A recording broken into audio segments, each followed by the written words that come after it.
Who's on first? Yes. I mean the guy's name. Who? The guy playing first. Who? The guy playing first base. Who? The guy on first base. Who is on first? What are you asking me for? I don't know. Now, wait a minute. I'm asking you who's on first. That's his name. Well, go ahead and tell me. Who? The guy on first. That's it.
second place.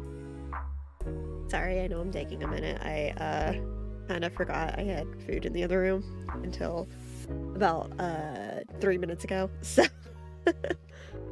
apologies. I'm going to scarf this down really fast.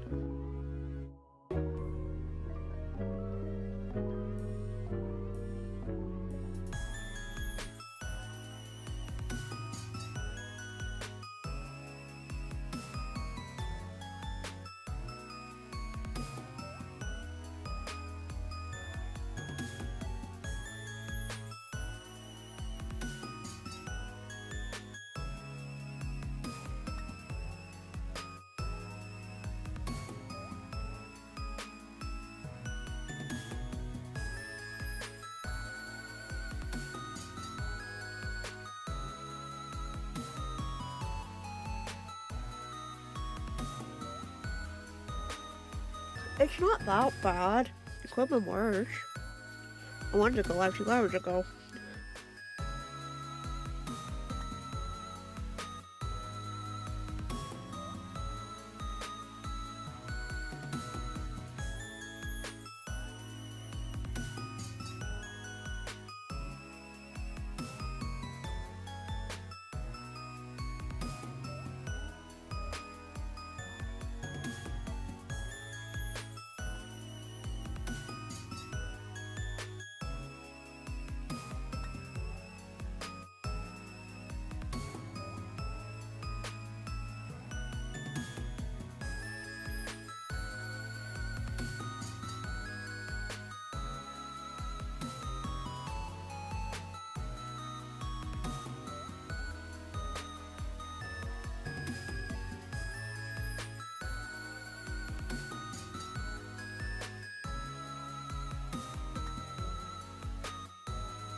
One more month.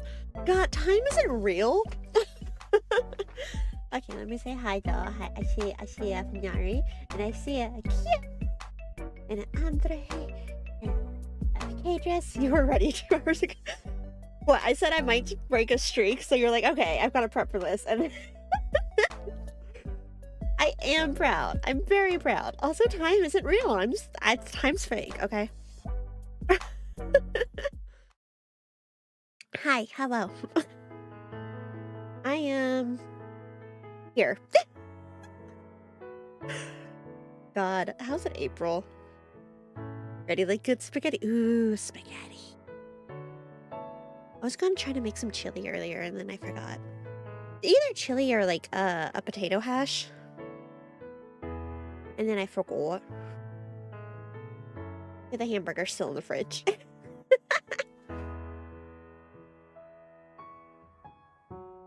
Let's turn it on that one. Let's see if I can play this today. Yeah, how are you guys? How are you doing today? How are we feeling?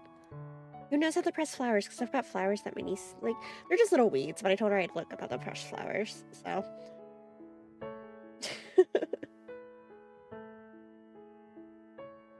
Also, my collection's getting bad, but we don't need to talk about that right now.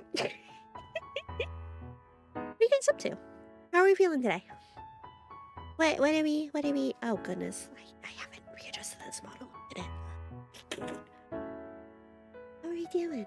I'm recovering from a bad kidney stone pain flare. Oh, I'm so sorry, Fanari. You know the drill with kidney stones. Make sure you're keeping hydrated. Try not to drink cranberry juice. All that good stuff. I'm sorry about the pain, though. There's really not much you can do with the pain, is there?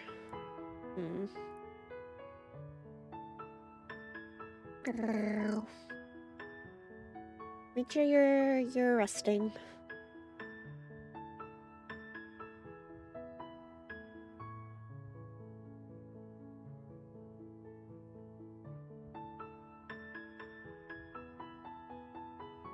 Heck yeah. We're just kind of hanging out today. I don't know if I'll go super late or anything. What?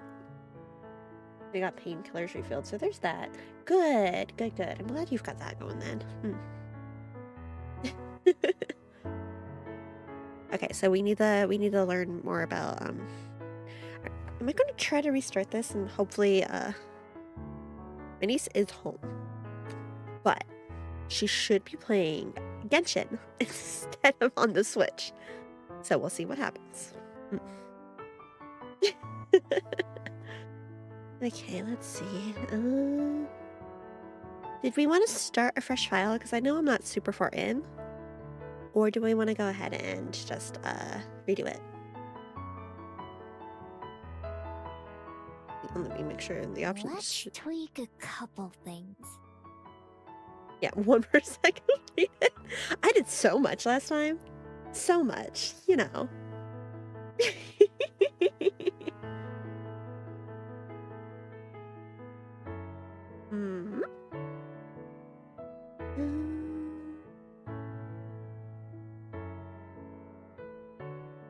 Wait.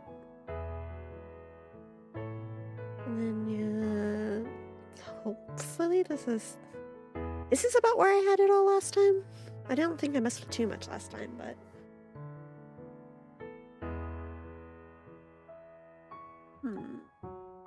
Nice news. I recently ordered new Yu-Gi-Oh cards and a better understanding of the mechanics. Let's go! Hey, we like hearing good news. Hopefully you have fun with it.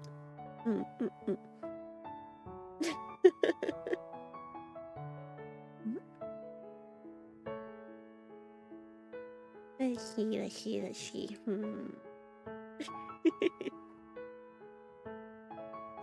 Mary, hi. Or wait.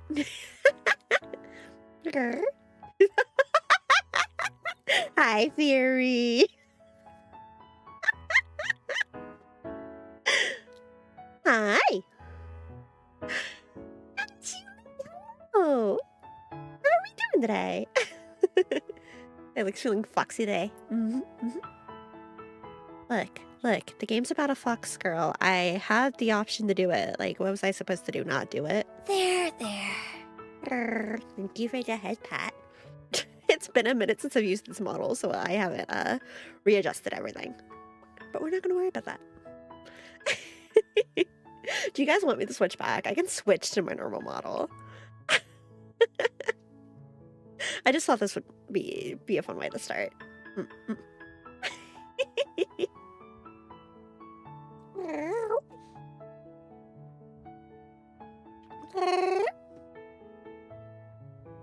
I'm waiting to see if Maru notices that I'm live and is going to come yell at me or not.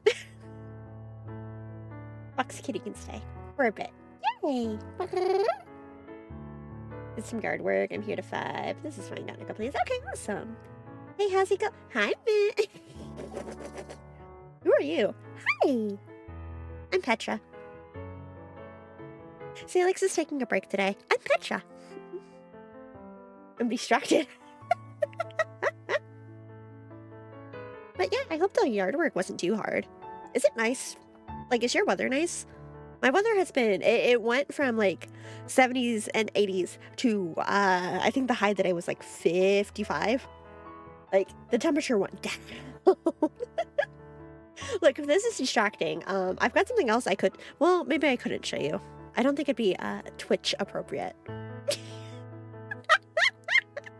I distracted him fit. It's not super bad. It's it's a sketch, but changing bodies won't save you. For what? It says you. Wait, I don't know if this model actually, give me a second. I legitimately don't think this model has that toggle. Let me double check. Does she? Wash, hard eyes, dread, sweat, ingy. No, this model legitimately doesn't even have that. Whoops. Some leaves and sticks. They're in the shade, so just exhausted. Make sure you're drinking. Like, are you hydrated? Here, I'll refund that. But today, Eggy redeem applies to chat, not to streamer. No Eggy. No Eggy. Sorry. Hydrate now. Okay, good. Good. Hydration is key, especially if you've been outside, like working in the yard and stuff like that. Like,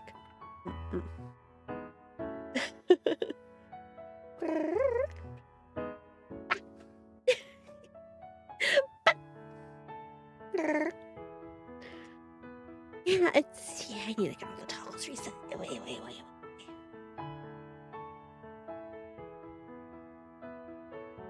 Yeah, I find it really funny that Mario hasn't come to yell at me about using this model yet, though. Okay, I'm gonna tell you guys a secret. Okay, you've got to keep it a secret. But there's a sketch, and I don't know if it's going to turn into anything else. I think Mario just did it for funsies. But there's a sketch that I might post on Discord later. You know the whole trend with the books and the chesticles right now?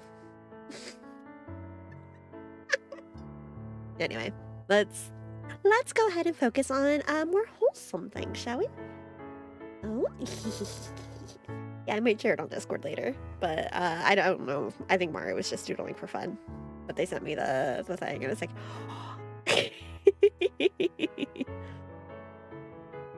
but okay. Let's see. Did we want to? I wonder what Wellington will be like. Wait, is start? Oh, that just out out. Do you guys want to start from chapter 1 again? What are we feeling? Do we want to start completely over because we weren't super far in, or do we want to go ahead and just start from where we were? Because we're not. Oh, I didn't save. Never mind. We're starting over. Oh, this one doesn't have a continue. Okay. Well, now we know. Fog settled over the forest far from the villages and towns, and with it came silence.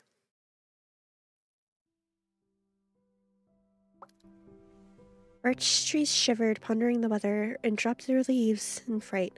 Streams bubbled unseen by man and babbled like the birds in the trees. In the middle of the forest was a grove, and in the middle of that grove was a log. It had been years since it had fallen, once one of the proudest trees around, and now in death was home to an abundance of life.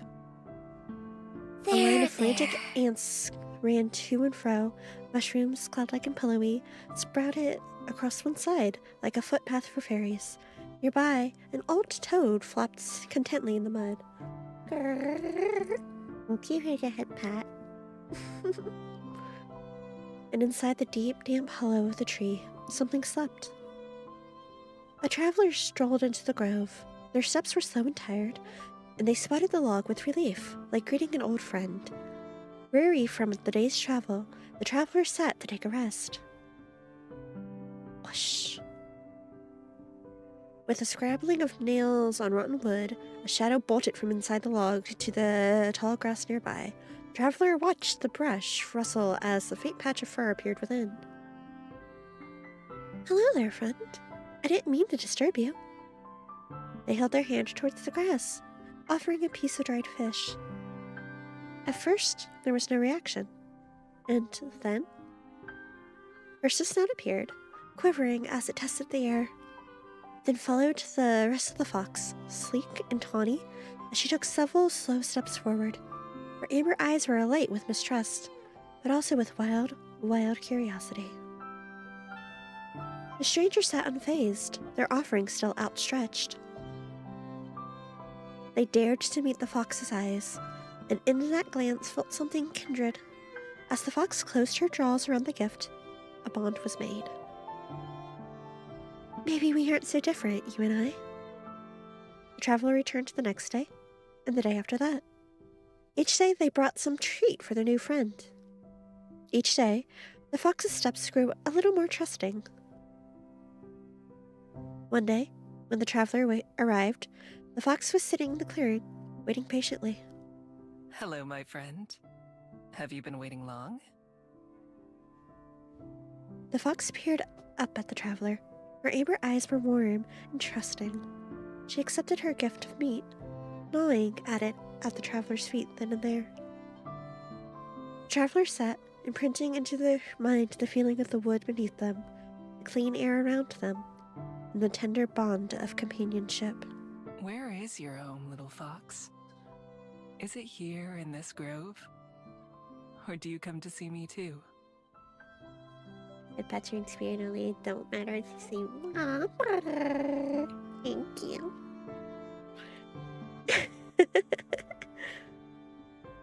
This will be the last time, I'm afraid. Yep. Because I'll be going home tomorrow. Home is such a small place compared to the rest of the world. We should start over and miss the opening. Yeah, sure. Let me reread the last 5 minutes. Yet, it's someplace I can't wait to return to. I wish I could bring you with me, little friend. I wish that you could see the world too. Your home is all around me though, isn't it? It's wherever the trees are, wherever the leaves fall. Little fox, perhaps it's you who's the more fortunate of the two of us.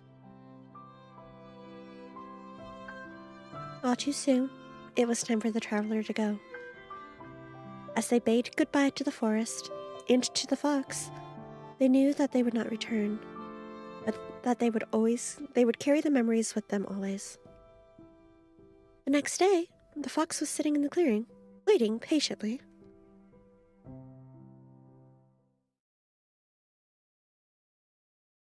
We've now docked at Wellington Skyport. And she never saw her friend again. Thank you for flying with Kiwi Airlines, and we hope to see you again. The intercom's announcement is muffled in the closet where I'm hiding, just like the clatter of the seatbelts and the chattering of passengers getting ready to disembark. I wiggle around impatiently, sore from crouching in here for I don't even know how long it's been. Hours for sure. The last few minutes always feel like they take the longest. A parade of footsteps begins to pass by outside my door. It's time. I listen carefully, waiting for a gap in the crowd. When it comes, I stand up and push the door open in a single movement. What? Hi, Zion. How are you today? Already hitting the emotions, I see. Gotta get them early. I give a wink to the shocked-looking lady that I step out in front of. She doesn't even have time to gasp before I'm out of her sight. Hey, yo, new model. I see. What do you mean? I don't know what you're talking about. I'm Petra. This has always been my model. You can actually, it's legitimate. It's a free model. So if you do exclamation point Maru, I just haven't used it in like a hot minute. But like the foxgirl was more fitting for this game, okay? But yeah, how are ya? How's it feel to be free from school?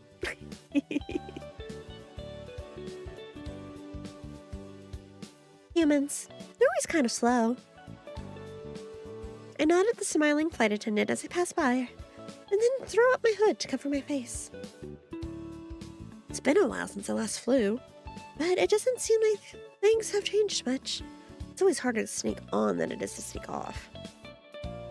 Not quite free, just done with work. You're free of work, and that counts for something, honestly. Now it's just the time to sit back and relax and feel emotional over this poor little fox girl. But I'm feeling real good. Good. You should. You've been working hard. You should be proud of yourself. Getting through another school year is not an easy thing to do, so. I follow the crowd to the end of the walkway and step out into the ground.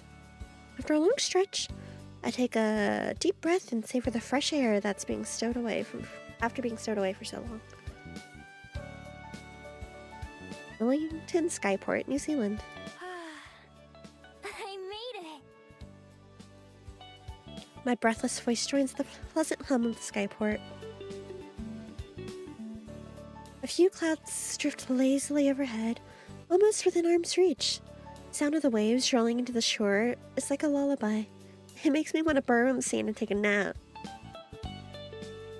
But I can't. First, I could need to get out of here. There's one more challenge ahead. Up ahead, the snaking line of passengers splits as people funnel into a few security stations. While I'm too far back to hear what the guards are saying, it looks like they're examining a little booklet from each traveler before letting them pass. Even sure like processes and procedures. I definitely don't have a booklet like that. Glancing around, I hope to find another way out. An open window would work. Or even an unguarded exit? I'm pretty sneaky when I need to be. Unfortunately, it looks like the only way to leave is through the security. Without any other option, I join one of the lines and prepare myself. I'll have to do this the old-fashioned way. The line moves briskly as passengers are cleared one after the other, and I'm almost at the front of the queue before I know it. As the passenger in front of me approaches the booth, I listen closely. Good afternoon. Passport, please. Right here. It's good to be home. I'm sure. Welcome back. He stamps something in the man's booklet, and then hands it back to him, and he continues on out of the skyport. Not me getting distracted, don't worry about it, it's fine.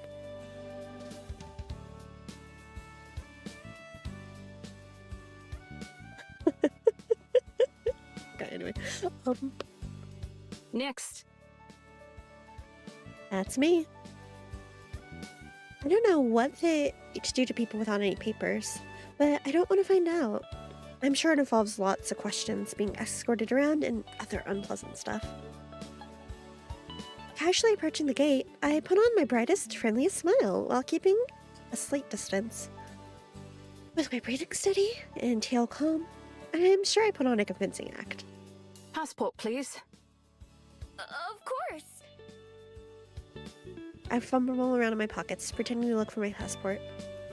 Instead, I grab the useless, clunky phone that I've been carrying around and let it clatter to the ground at the guard's feet.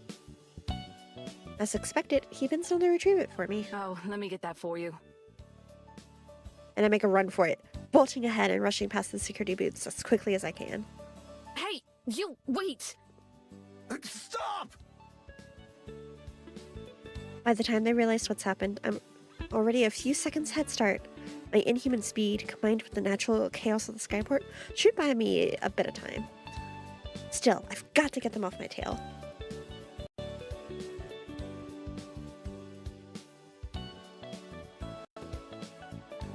Dashing through the skyport doors and out into the road outside, I don't even have time to take in the city. Without stopping for breath, I run into the narrow streets while weaving between cars and shocked bystanders. Hey, speed chase, hey, speed chase! Continue. Do the game freeze? Hello?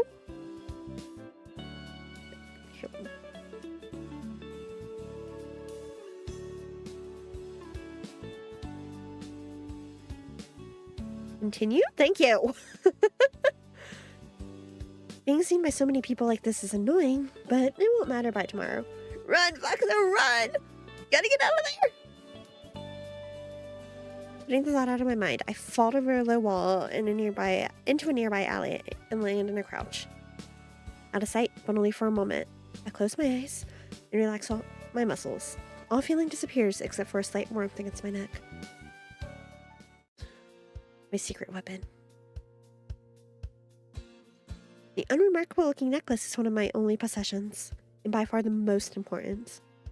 A certain one of the beads strung around my neck begins to heat up in response to my will. A soothing warmth flowing through my body.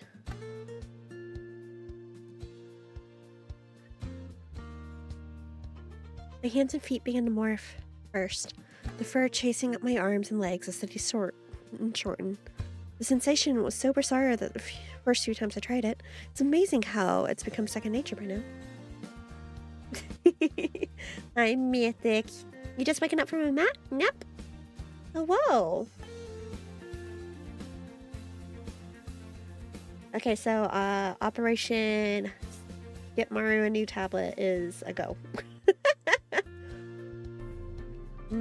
I opened. I thought you weren't supposed to open anymore. Make sure you get enough rest.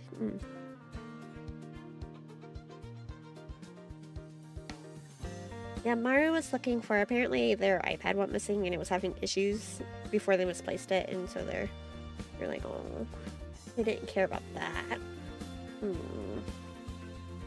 Eggy shell. You didn't see anything. Hi, Colin. Sorry. No Eggy today. No Eggy. I apologize about that. No, Maru. Yeah. No egg crack. No Eggy. Ooh. This model don't have an Eggy. I don't know what to tell you. Where's April Fool's pink? I don't know. I think he's pretty good. Good. How is it even when the boop don't work? I can feel it. My nose itchy. Hasn't mentioned which one she was looking for, has she? Hypothetically. Which tablet? Apparently, it was originally, their iPhone, or not iPhone, iPad, which was acting up anyway. So I had asked, it's like, would you consider a new one? It's like, if I could afford it. Right now, they can't really afford it. But, she was like, yeah, it would have to be something that works with the, Apple Pen 2. Is that what I was told? Today the chat gets eggied. True! Eggy the chat! Boop television. No, it does. It makes my nose itchy. Even without boop working, it makes my nose itchy. Egg on us indeed. iPad Air 5th gen? Okay. Probably get a used iPad Air 5th gen for around $500. So, who wants to start fundraising $500 for Maru's new iPad? Send it straight to Maru with exclamation point Maru. Phantom boobs. Apple Pen? Pineapple. Apple Pen. Let's go. Gotcha. 'Tis the day of eggs, apparently. Eggy. Can we break into the cheese one? You know, that's actually a valid point if you guys send it to the cheese. Take a fucking sip, babes. I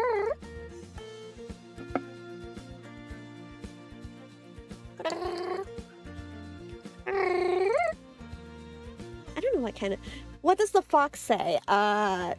Screams and dying lady.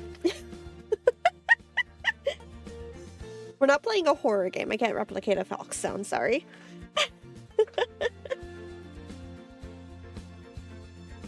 The fox sure doesn't cat purr, that's for sure.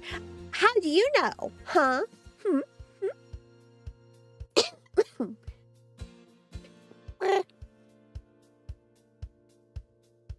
Like I said, we're not playing a horror game. I can't do the fox sound, sorry. I can't do the I'm dying, I'm in pain, scream. It's because all fox videos center around them being cute. Fox sounds like dolphins if they were dogs. Because it squawks.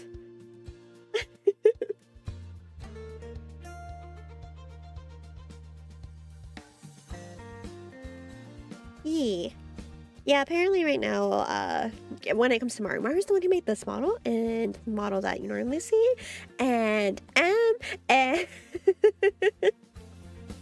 but yeah, I was talking to them earlier, and they're like, yeah, I can't find my iPad.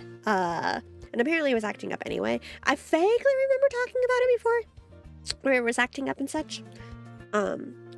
And so they were thinking about maybe doing a my character here, which I can do a sneak peek of what it might look like. But that's going to be a Discord exclusive because I am not putting that on the screen for Twitch and YouTube. But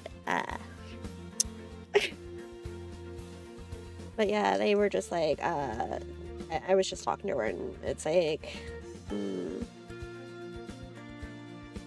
did you smack it a few times to see if it got back to normal? Yeah, apparently it was like doing phantom taps and such and the screen was glitching out. So they put it up someplace and now she can't find it.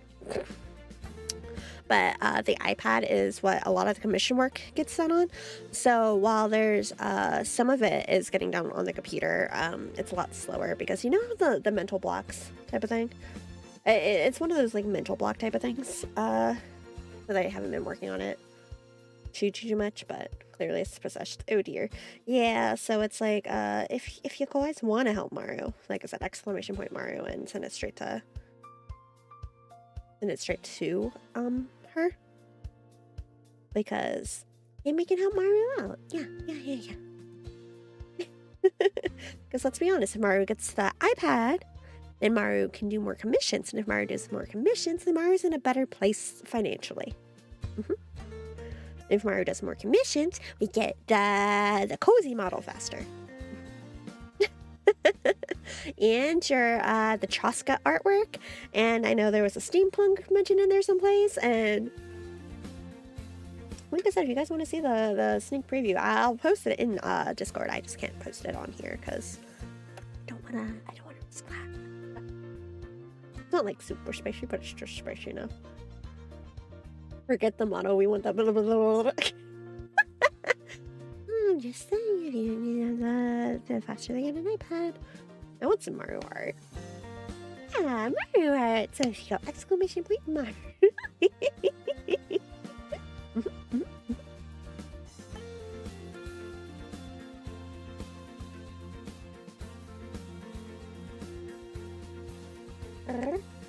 Felix Shalonen has been usurped.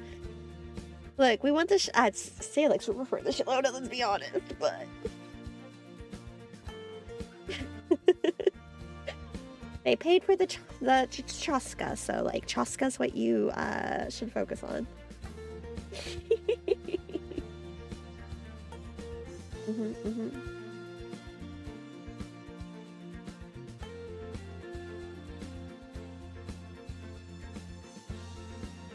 But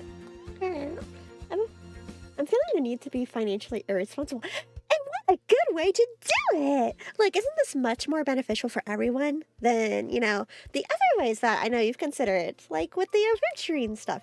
My adventuring collection's getting out of hand. I say that as someone who got a new piece of adventuring merch today. That I did not order, mind you. I want that on record. I did not pay for that. But yeah, look, if you go help Maru out, then, you know, I'm just saying that's financial responsibility that everybody benefits from. Okay, back to the story. Look, I know some of us are here for the story. Like, Yuri is here for the story. Like, can I see? What I got? Yeah. I mean, I suppose I can post that in Discord too if you want.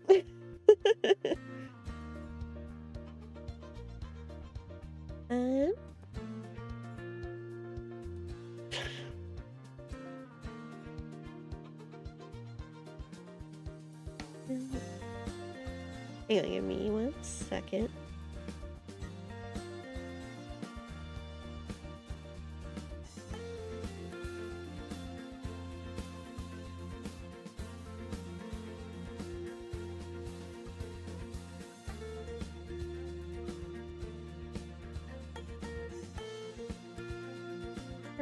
And kill 2 birds with 1 stone, say like Look, if you suggest that tomorrow, I can't stop you. I just humbly ask that you start the money first. Yeah, I'm not going to be the one to stop you if you decide to pursue that train of thought, though.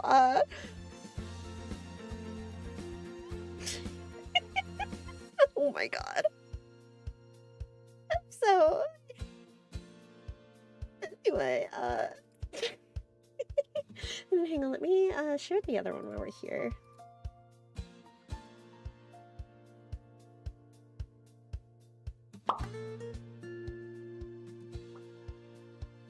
Are you gonna switch? No? You're not gonna do it? Okay, doing things through VTS is apparently a mistake and nothing works. But apparently you want to switch to Squinkle now? We can switch to the Squinkle.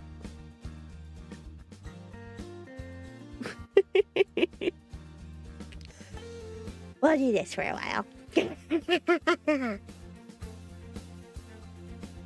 Mix It Up, you're making me look bad.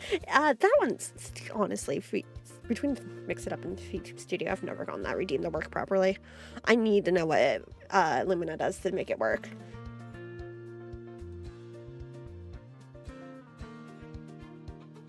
And then let me go ahead and while we're here.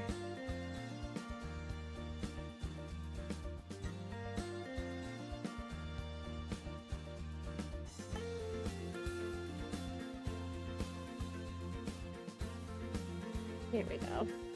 If you guys want to see what the other thing that I'm talking about is, there you go. It's in Discord. You guys can go look. Lumi or Golan tech support. Yeah, I've tried a couple of different ways to make it work, and it doesn't like me. The creature. Ha ha ha ha. We need to get back to the story at some point.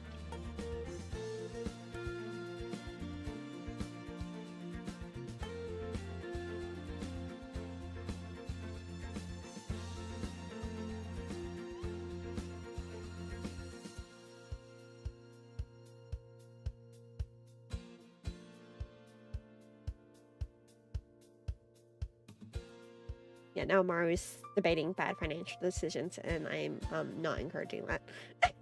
Well, I mean, I am, but I'm not. But I am, but I'm not.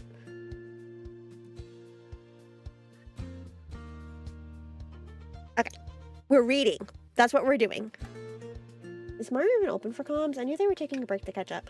I know that they are talking about, I just posted the picture. It's, in NSFW, if you want to go look.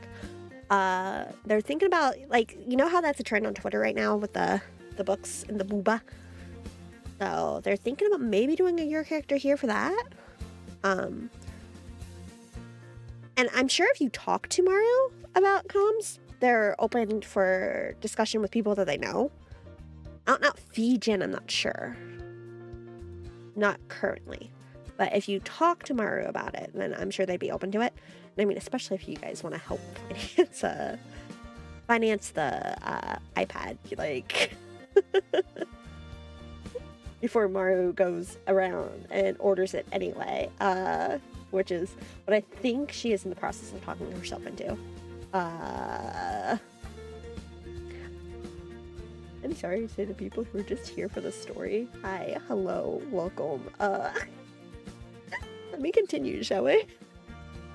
Did I hear we have to help Maru? Yes, you did. Yes, you did.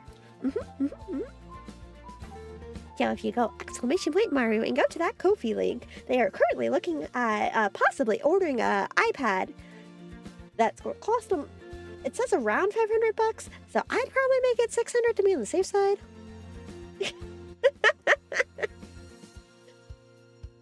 You know how I am. I'm always going to push helping Maru out. And especially if getting the iPad back would help with commissions. I'm always... I am such a shirl. I need help getting Maru. I'm gonna have to pay for a model upgrade or I'll take suggestions. Maru doesn't like my help because I give money and never ask for art in return. See, personally, I think that's the best way to go about it. But look, if... think about it this way. If you ask for Hoyover's art, they're going to want that money. So, if you want a venturing costume, you're going to, yeah, it's going to be worth that. Just drop the money and then ask for that Salix.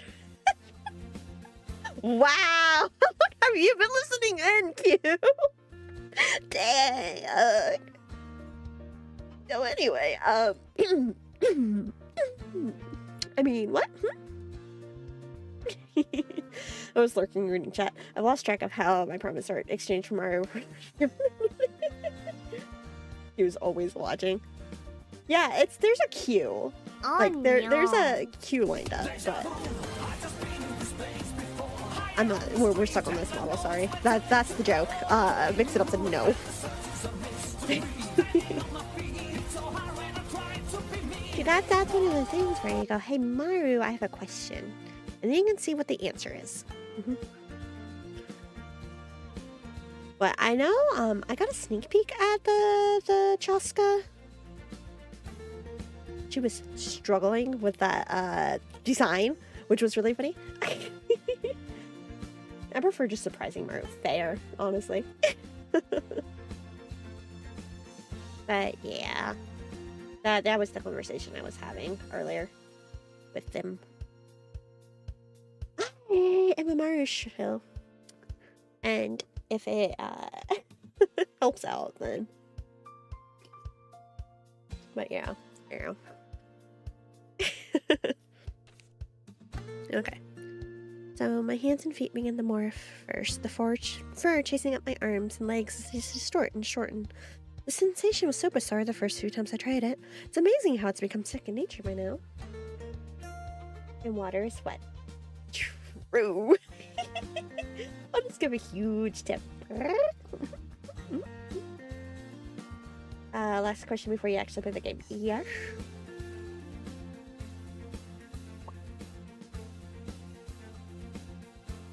Yes.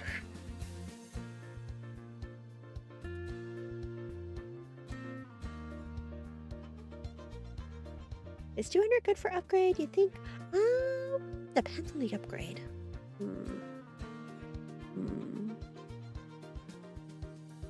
Are we playing the game that doesn't sound like something?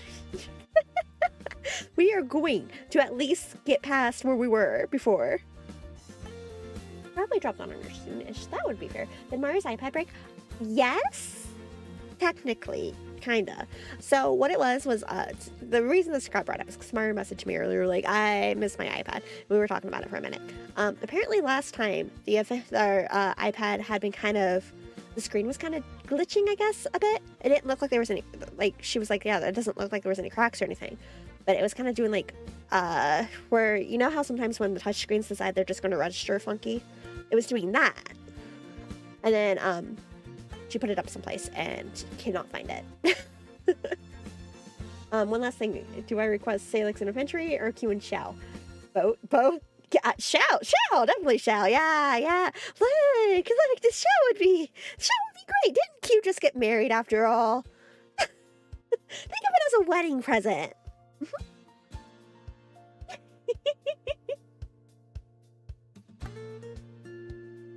What? Yeah, that's how that works, right? What? It's a joke. Oh my god, before someone actually takes me seriously. It's a joke. Q did not actually get married.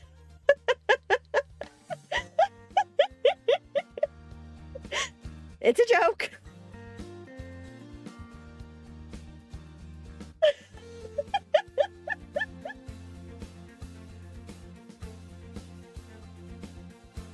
Best way to say it.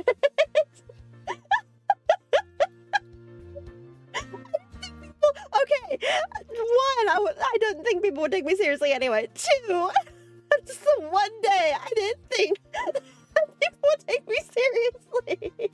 About to say. Yeah, Q got married, that's why she's been gone for streaming home.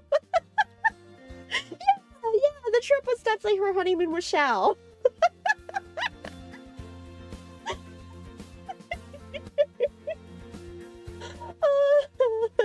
Guess I found my stream topic. Yeah! You severely underestimate how gullible she is.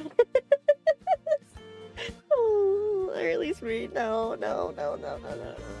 It's a joke, I swear.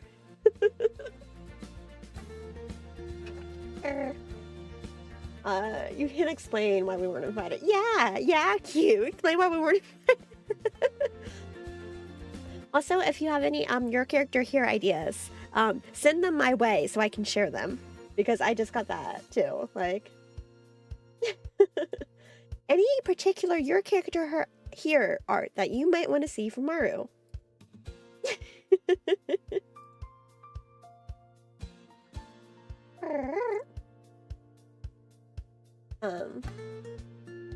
What do you call it?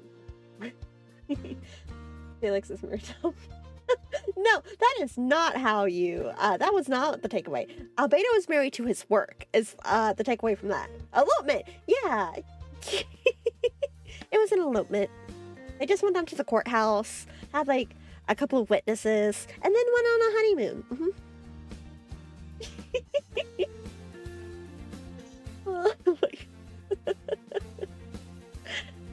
You got eloped without telling us.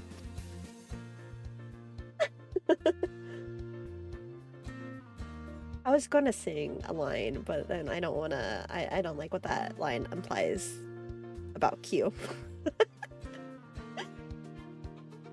What a beautiful wedding! It's like, no, we're not gonna put that on Q.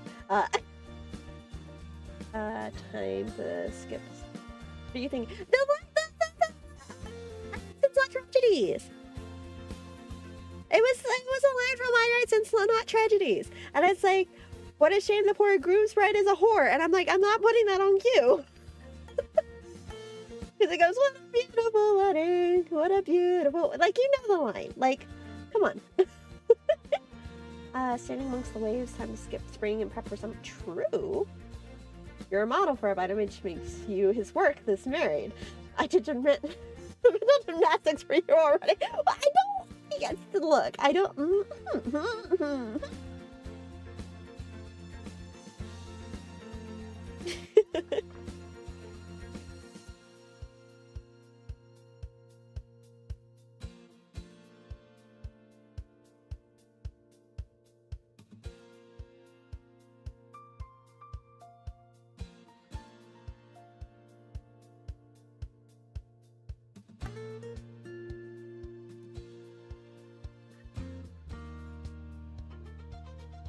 Anyways.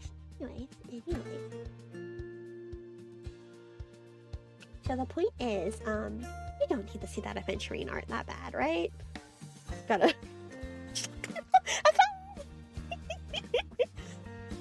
You don't need to see adventuring. Adventuring outfit that bad, right?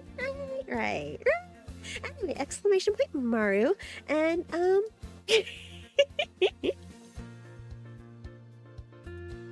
Closing my eyes, I let my body and head shift and turn. The face is always a little uncomfortable. My once human face changing and lengthening into a snout with some difficulty.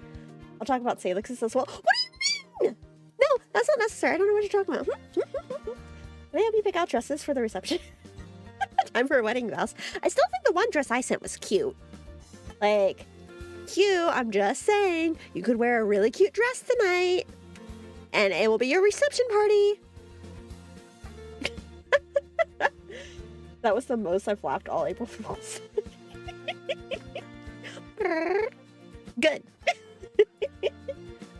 Happy to help.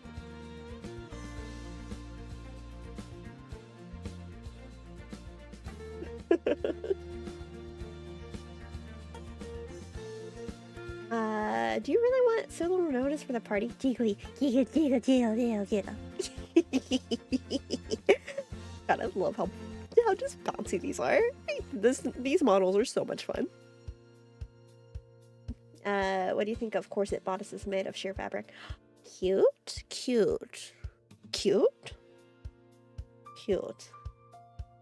You really want to? Look, I'm just saying, Q, that the dress I sent a while ago would be really, really cute. What are you doing?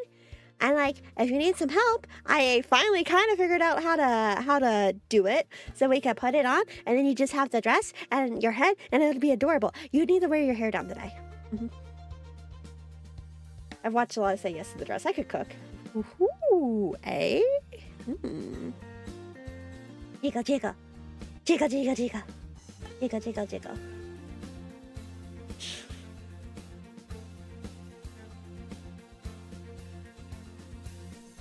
Goodbye.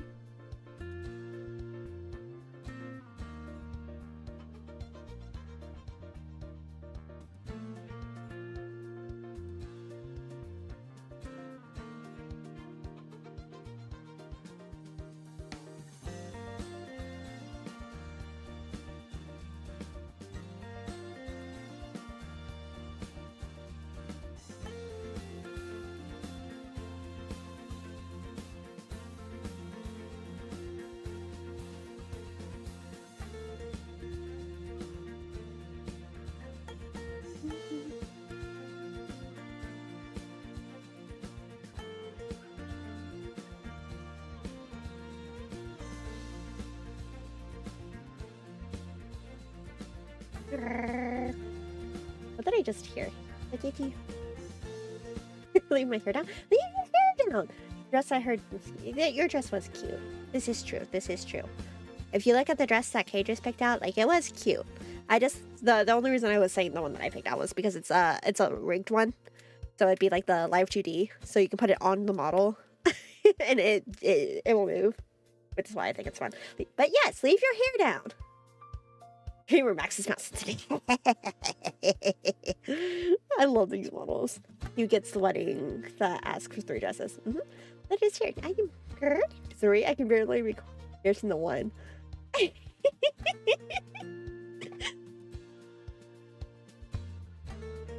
mean, I'm just like, That's kind of. Do we need to find you a suit? Do we need to find Q a suit? Xiao would look awfully cute in a dress. I'm just saying. Give him one that's like. Xiao wouldn't do a long dress. Let's be honest. He would have like a mini skirt type of dress. Do you have long sleeves?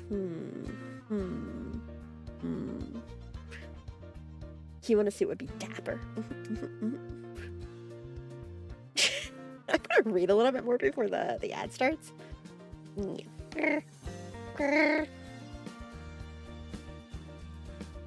Gotta show off the ink.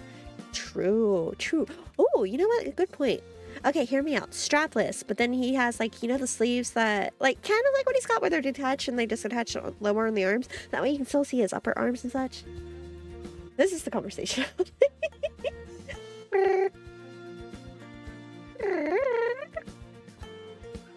Find Q a suit.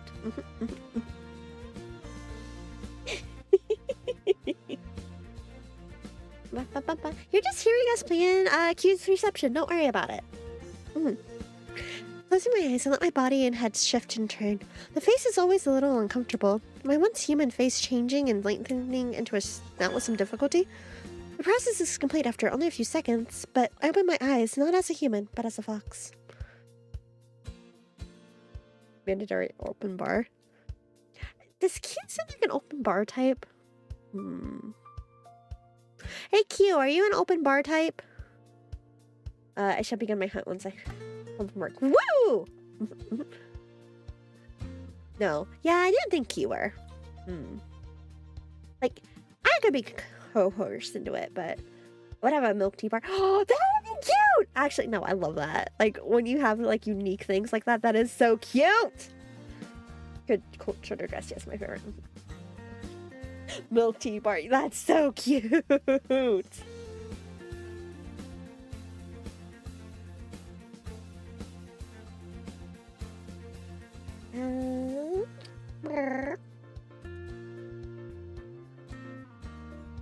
Okay, so the ads are on, so we might as well keep planning this. Me, I'm gonna read story. Also me. So we're going to get farther in because we are going to enjoy this delightful voice acting and this cute artwork. Bouncy, bouncy, bouncy.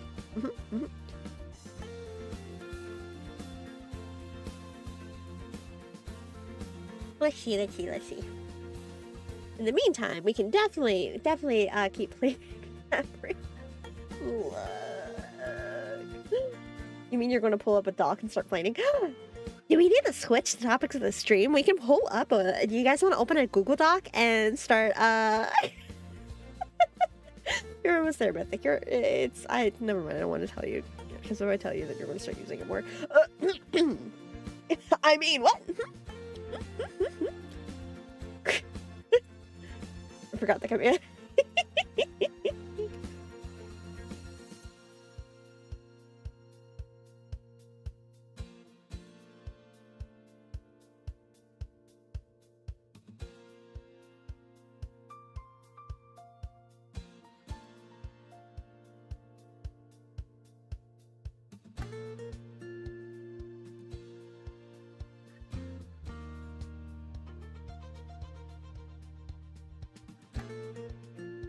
Okay, just I don't know what you're talking about. God damn it, Scion. What?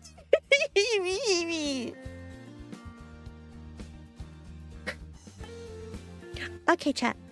Actually, while we're on break, I have an important question for you.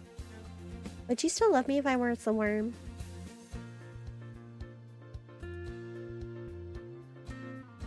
It's a very important question, you see.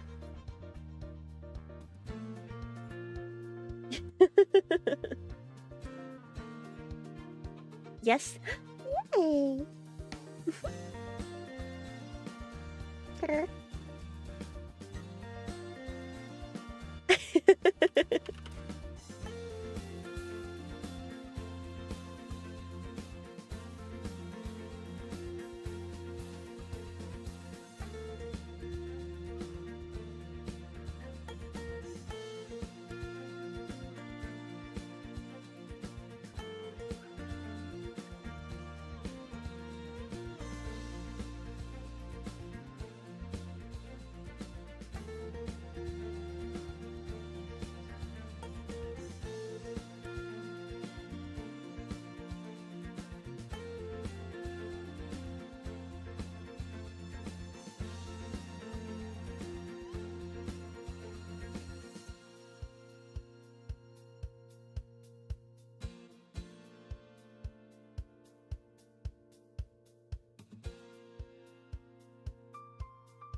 Daily school noodle mode?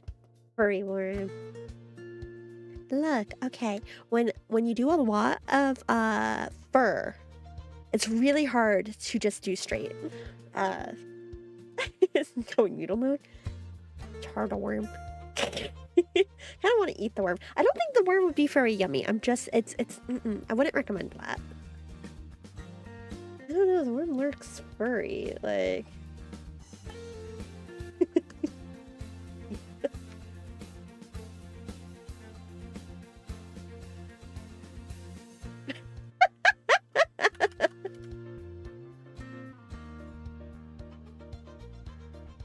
it's all shit over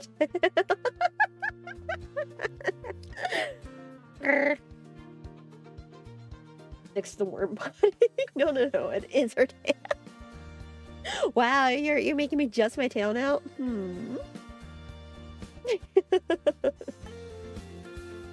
You're eating more questionable things. No. You cannot eat the worm. The tail can be detached. No! This one's not as reactive as the scrungle, though. It's definitely good for days where we just want to be simple. The scrungle's more dynamic and funny, though. Magic says it can't. No! You think this thing comes off? Do you think this thing can come off? Really?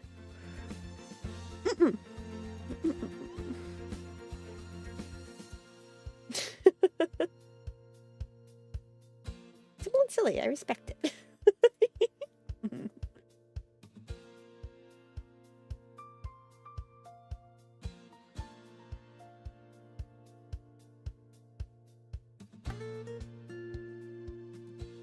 No, but it can hold like 12 other squinkles. It's big, which is why I'm like, what do you mean it comes? The hair don't come off. I don't know what you're talking about. Anyway, we are. I should change track to Petra. That's what I should do. Foxgirl today. I dart away without waiting, far quicker on 4 legs than I ever could be on 2. Obstacles like the stack of garbage cans ahead would be a pain to get past as a human. But instead, I'm able to flit between the gaps without slowing down. That's her! I know it! Sounds like the security guard hasn't given up on me yet. I pick up this pace, running as fast as my paws will take me. His heavy breathing gets further and further away, and in just a minute or two, I know I'm safe. We're so great on staying on task, y'all. We're great on staying on task. What do you mean? Yeah. The task is help Maru. Exclamation point Maru, go to that Ko-fi link. Help Maru get a new iPad so that commissions go faster. So we get the Jessica art. I don't know where I am, but it's not like I knew where I was when I started running. I almost feel bad for the guy who was chasing me. He never stood a chance. Even in the crowded city streets, there's no way anyone or anything that can outrun me. The wind just wishes it could keep up with me. I must return to doing work for the next 45 minutes. Do try and stay on task.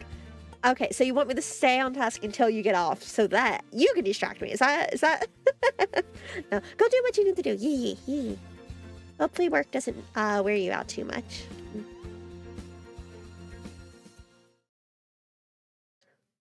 Comfortable that the danger's past, I slip into another alley.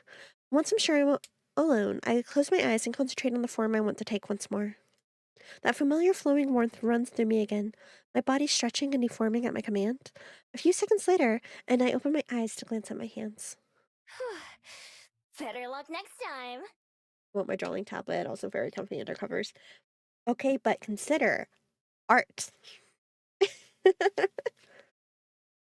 Brushing the dust off myself, I nonchalantly stroll out of the alleyway and back into the street. The odd person walks by on this errand or another, not paying any attention to me, just the way I like it. I have a nap soon, so I want you to go have fun. Feel I miss you. Hopefully the appointment goes well. Have fun planning your wedding reception. Do we need that bio break? Did Salix get their 2 free cat games off Epic? Free cat games? Free cat games? Yeah.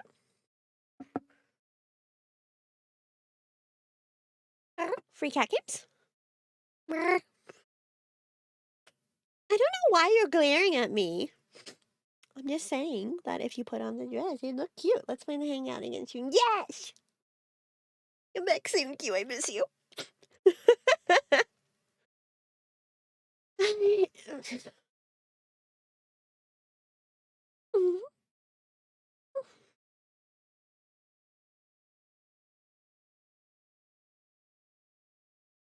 Left, right, past turn, left.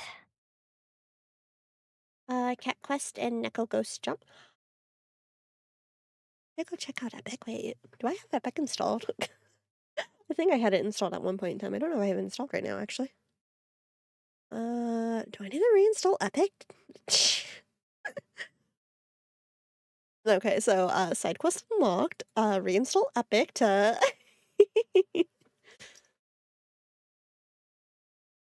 Epic Games. Because apparently there's free games. And I have to use Epic to install the free games. Which is annoying, but whatever.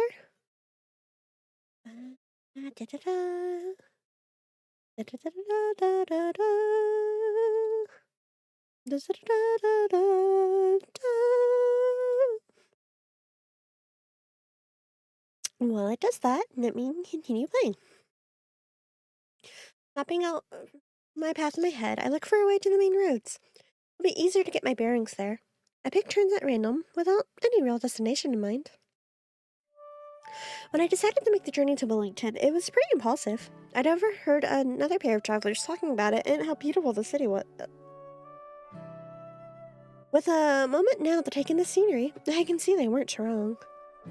The streets around here seem like a mix of homes and businesses. Everything is very colorful. Even the brick walls are covered in pictures and paint. In the distance, I can see greenhouses that are lined with houses, as well as greenhouses that are completely empty. There are a lot of hills now that I look around some. Just from a few streets away, the sound of pedestrians and busy intersections float my way.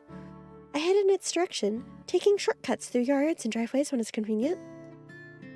In one lawn, a big dog growls at me as I walk past, but when I transform and growl right back, he tucks his tail and runs away. Dogs and I have always had an understanding. After squeezing through one last narrow side street, I can finally emerge into what looks like a main road. There's no cars here, but tons of people on foot. There are brightly colored signs and decorations on most of the buildings. In the middle of the street, there are fountains and benches and trees and all kinds of stuff. The best part is the variety of stores. When I stroll past a few in the windows and peek in, I can already tell that I'll be able to do most of my shopping around here. There are stores with food, with clothes, and with just about everything else. I don't have any money on me, but that isn't exactly a problem. That a pride flag? Yeah, that's a rainbow flag in the background. Can I romance the bird girl? What is a problem is that it's too crowded. Dodging a couple of security guards is one thing, but trying to escape down a busy street with lots of people could be too much even for me. Based.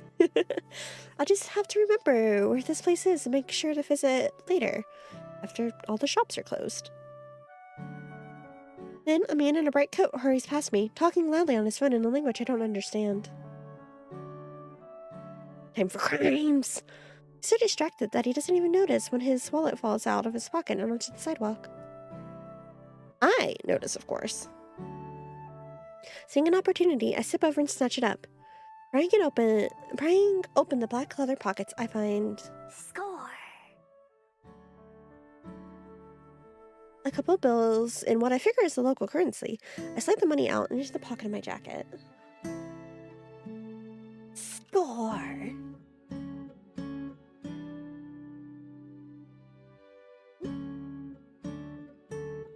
He cried, do gay. By now, the man is so far ahead that he's almost out of sight.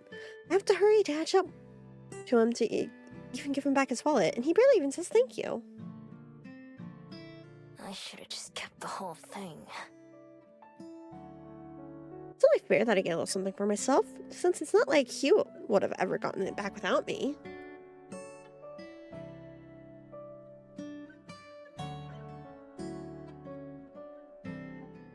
I head back to my bench and inspect my prize. A blue bill and a brown one. These feel sturdy, nothing like the paper I expected. 1, 0, 10, and 5. So 15. 15 isn't much. I definitely should have kept the whole wallet. Oh well, at least this should be enough to buy myself something to drink. My thirst is starting to get the better of me, and I haven't had anything since I snuck onto the airship. Following my nose, I walk down the busy street until I find one of the many cafes lining the path. The sign hanging above its front door has a picture of a bell on it. Literacy! A charming bell rings out above the door as I enter. I can't help but savor the wave of refreshing cool air washing over me, which feels even better after so much running. Hiya! Welcome to the Bell House. The barista behind the counter is the only other person in the store right now. As I nod in greeting, she leans forward with a cup in one hand and a pen in the other. I hope we can romance the barista. I've decided she's the one I want to romance. I don't know if there is romance in this game, but she's the one I want to romance. What can I get you? We're having a special on affogatos if you want to try one. Just looks at you too. Coffee sounds nice right now.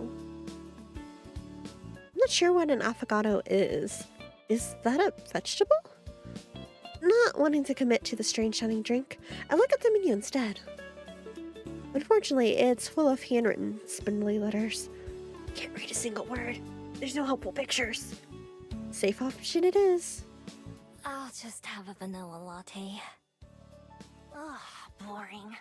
But okay. Name? Miho. Miha. It's my first time testing out how that name sounds, and I decide that I like it. I decided on the airship that was the name that I would use here in Wellington. I've used so many names throughout my life that I can't remember most of them. For each new city I visit, I come up with something new.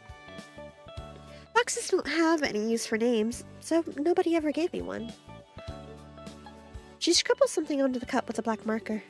If that's how the name looks, I'm even more pleased with it. $4.50, please. I hand her the brown bill, and she gives me back a big coin with a picture of a boat on it.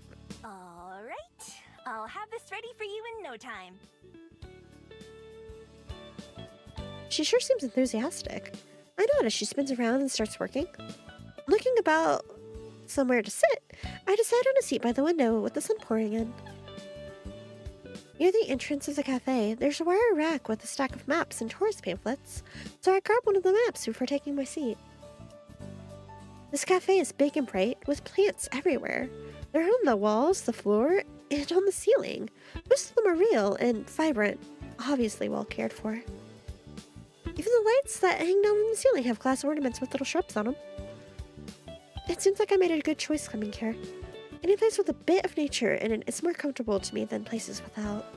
I guess I should find a place to stay. Looking down at the map I took, I traced the path I made from the port to this cafe. It's useful, but doesn't really tell me anything helpful about the houses in particular. I'll need to find a higher vantage point. Move my finger along the hill I noticed from outside, following the little brown path to the patch of green with a little mountain icon. That should work for now. Miho! Miho! The way she said that is so cute. My ears perk up right as the barista arrives and places my drink in front of me. Thanks! I reach over and take the warm cup in my hand, but the barista doesn't let go. You ready for the rain tomorrow? Huh? It's gonna rain tomorrow. I glance behind me out the window. It's as sunny and blue a day as I've ever seen. How do you know that? There aren't any clouds out there. I'm just good with the weather. Anyway, if you forget, then you'll be sorry. She finally lets go of my drink and heads back behind the counter. People are weird. Does the barista pull that on everyone? Standing on the doorstep, I have my first sip. Oh, this is really good. It's pretty plain, but well made. The coffee isn't too bitter, which is perfect for me. With a moment to myself, my thoughts turn inwards as I sip the warm drink. My first travels were in search of someone, but despite my whole life being spent trying, I haven't made any progress in finding them. So, I've taken to simply wandering, going wherever I wish at the time. I've been itching for a change of scenery anyway, so I boarded, snuck onto, the first airship that I could. The best part about owning nothing but the clothes on my back is that I can pick up and leave whenever I feel like it. I take a moment to get my bearings and look around. I see a tired-looking person shuffling along the fort. No, that's... Okay, it does just make that jump. Okay. I'm like, did I skip something? I see a tired-looking person shuffling along the far footpath with a briefcase in their hand. They stop outside one of the buildings, take a deep breath, and pat their face a couple times, then go inside. They must not be looking forward to whatever's going to happen in there. Maybe they have to fight someone. Through the large windows of another store, a fawn is trying on a pair of shoes, but they don't seem to fit her hooves. The people waiting with her look annoyed. I wonder if she fusses about with her footwear a lot. For a while, I simply let the day roll by, watch the various figures she stroll by. People watching is fun, especially in such a busy city. Eventually, I go to sip my coffee, only to find nothing coming out. With no more reason to stick around, it's time to go. On the sunlit street, I look about to match what I can see with the map's directions. There's a tall green mountain in the distance ahead of me, which must be the one on the map. It'd be the perfect vantage point for it in the city. Ideally, I'd find an empty building I can crash in, but it's not necessary. A roof over my head would be nice, but I'm plenty used to sleeping outside under the stars. Sometimes it's better than sleeping in a bed. Encouraged by the plan forming in my head, I set off on a long walk to the summit.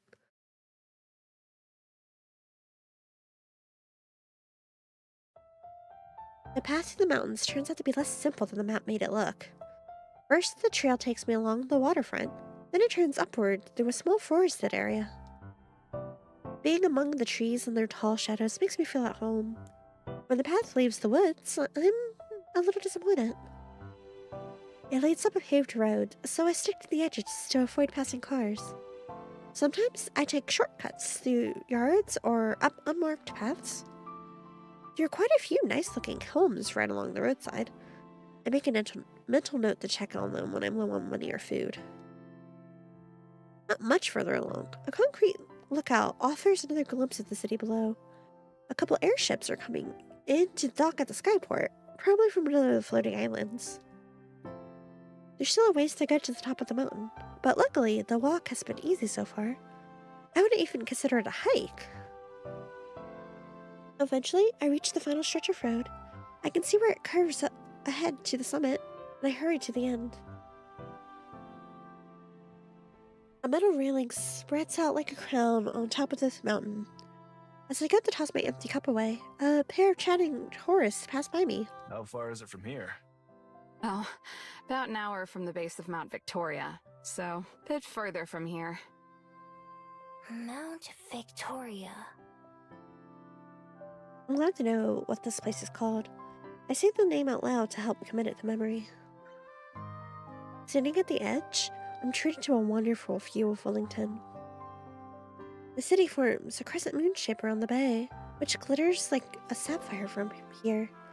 The sun is starting to set, and that makes the water even more shimmery. Even more airships can be seen coming and going. I think I can even see the edge of the I didn't mean to hit that. The edge of the floating island we're on, miles out into the open sky. I survey the city, using the skyport as a reference point. From up here, what felt like such a long chase really doesn't look far at all. If I strain my eyes, I think I can even see the coffee shop from earlier. What was it the barista said it was called? The Bell House? It's kind of tough to make out the details. My hearing and sense of smell may be great, but my eyes aren't much better than a human's. Then I noticed something useful. Look! Is that our house? Probably. What can you see from here? I see Dad's car! Not too far away, there's a little kid who's using a pair of metal tubes attached to a post. His mom is helping him aim at the city. It must be something to improve your vision.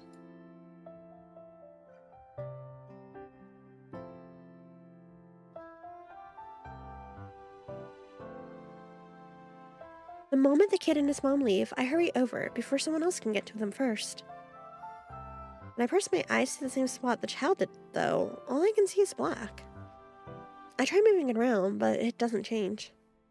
Is this thing busted?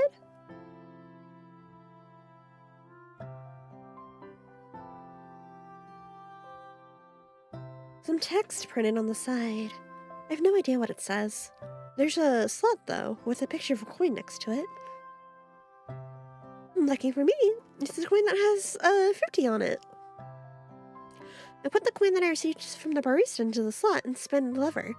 The machine eats my coin, and when I put my eyes to it again...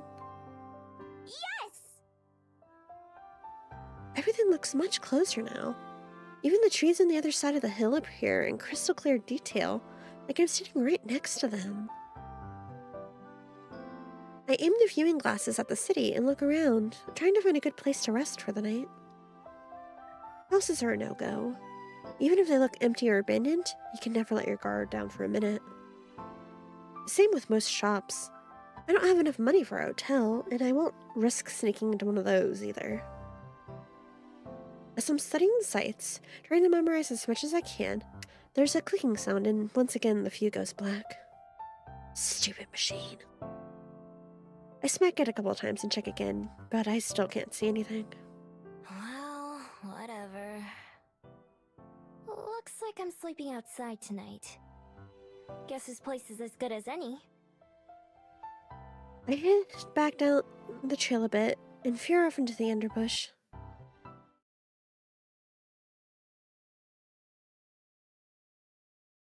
Not perfect, but it'll do. Not exactly the wilderness, but just about everything around here seems cityfied to some extent. Usually when I make a den, I prefer to find a place far from other people. A place where nobody will find me. I doubt I'll find anything perfect, but this is good enough. It's fine. Can't afford to be picky. Once the trail I was on is out of sight, I transform again. My neck gets warm as my bead activates, and a few seconds later, I'm on all fours. Thank you for the other Music, music. As a fox, the sensations of nature are much stronger. The earth beneath my paws is cool and refreshing. The breeze whips through my tails like a massage. I hurry down a hill covered in grass so tall that it reaches way over my head. I can smell fresh water and follow the scent to a small stream where I'm able to quench my thirst. It's just as satisfying as the drink I got at that cafe, but in a different way. Being able to slurp up water is way more enjoyable than having to use a straw, or worse, one of those lids with the tiny holes. For a little while, I follow my nose to some berries and some edible plants that I'll do for a snack. Unfortunately, unlike the water, foraging is never as satisfying as eating human food. If I want a real meal tonight, then I should pick up pace before it gets too late. Still, I want to get this done now while there's still daylight. I keep close to the stream and search for a place where the ground is soft. Before too long, I find a promising area. A small valley with hills on most sides and thick foliage on the other. I'm still close enough to civilization to hear cars and other city noises, but the area I'm in doesn't seem like it gets visited very often. At the very least, it doesn't really smell like people. The spot that I settle on is a nice mound of earth near the edge of the woods, partially hidden by tall trees with low-hanging leaves. Even if no one comes by, it will make me feel better knowing that I'll be out of sight. And so, I start to dig. My claws rip away the dirt as I burrow downwards, widening the tunnel just enough for my sleek frame to fit. First I dig forward, then downward, widening out an area that's big enough for my whole body to fit. This is something I've been doing my whole life, even back when I was just a regular fox. I think that's why I don't mind it too much compared to sleeping inside somewhere. It just feels right to me.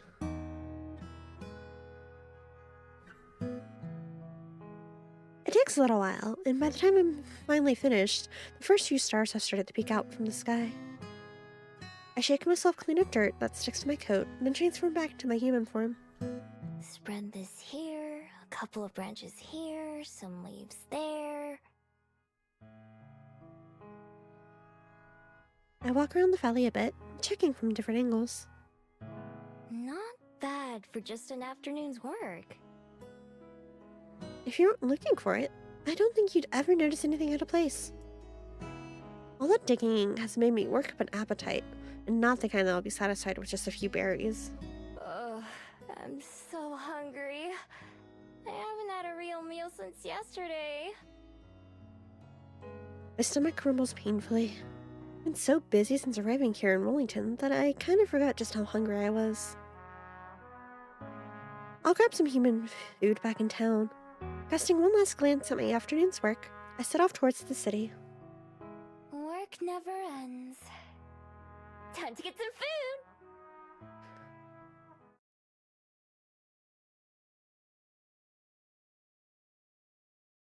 I'm a bit disappointed when I finally get back to the busy street from before. I was hoping it would be emptier now, and that all the stores would be closed. It turns out I was half right. A lot of the shops have gone dark for the evening, but there are just as many people walking around now as there were earlier. In fact, there might even be more. The patio of a restaurant has a bunch of tables full. A mermaid is sitting in a fountain I sat by earlier, chatting with the Cyclops. Even the cafe that I visited is crowded now, with the line almost out the door. After pacing up and down the road for a while, I sit down and try to figure out what to do next. I'm not too worried about what would happen if I got caught stealing. I should just escape, obviously, and even if they somehow managed to catch me, it wouldn't be an issue for very long. I see there's something different about me that makes me extra good at being a thief. It's not just the skills I've practiced over the years, like picking locks and sneaking around.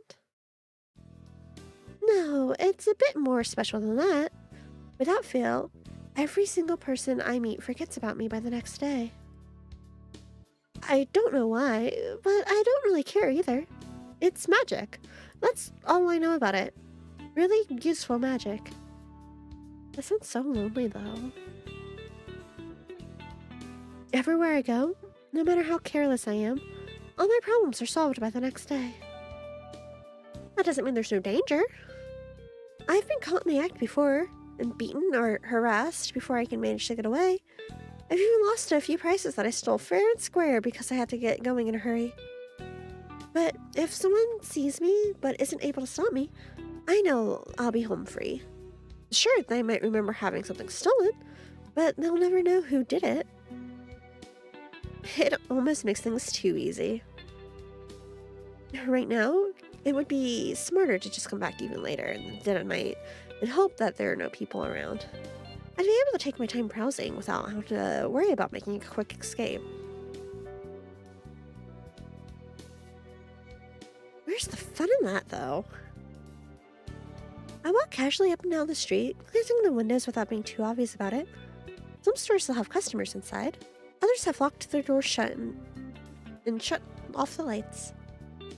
Most of the restaurants are still open and are only making me hungrier.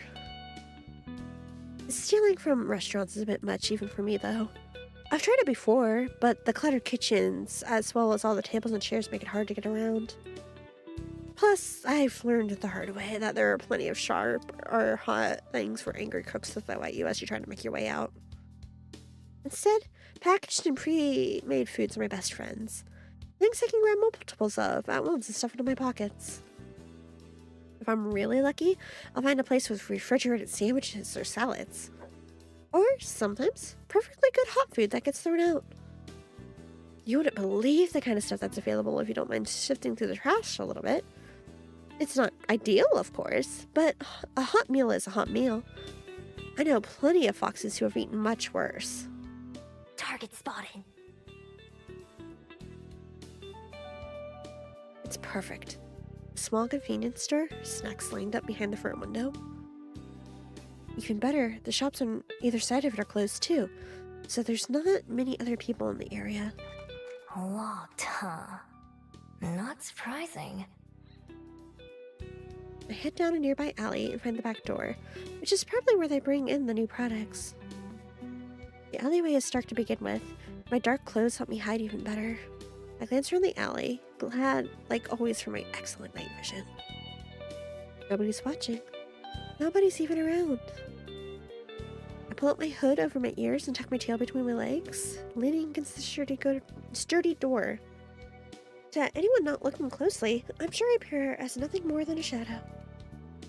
I dig around in my pocket until I find my trusty lockpick and set to work on the door. It isn't complicated at all, just a regular keyhole. The click! The latch springs open just a few short moments later.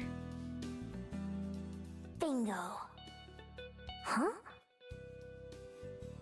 I try to tuck the door towards me, but there's a chain on the inside that keeps it from opening very wide. There's no way a human could fit through the gap, but it would be easy for a fox.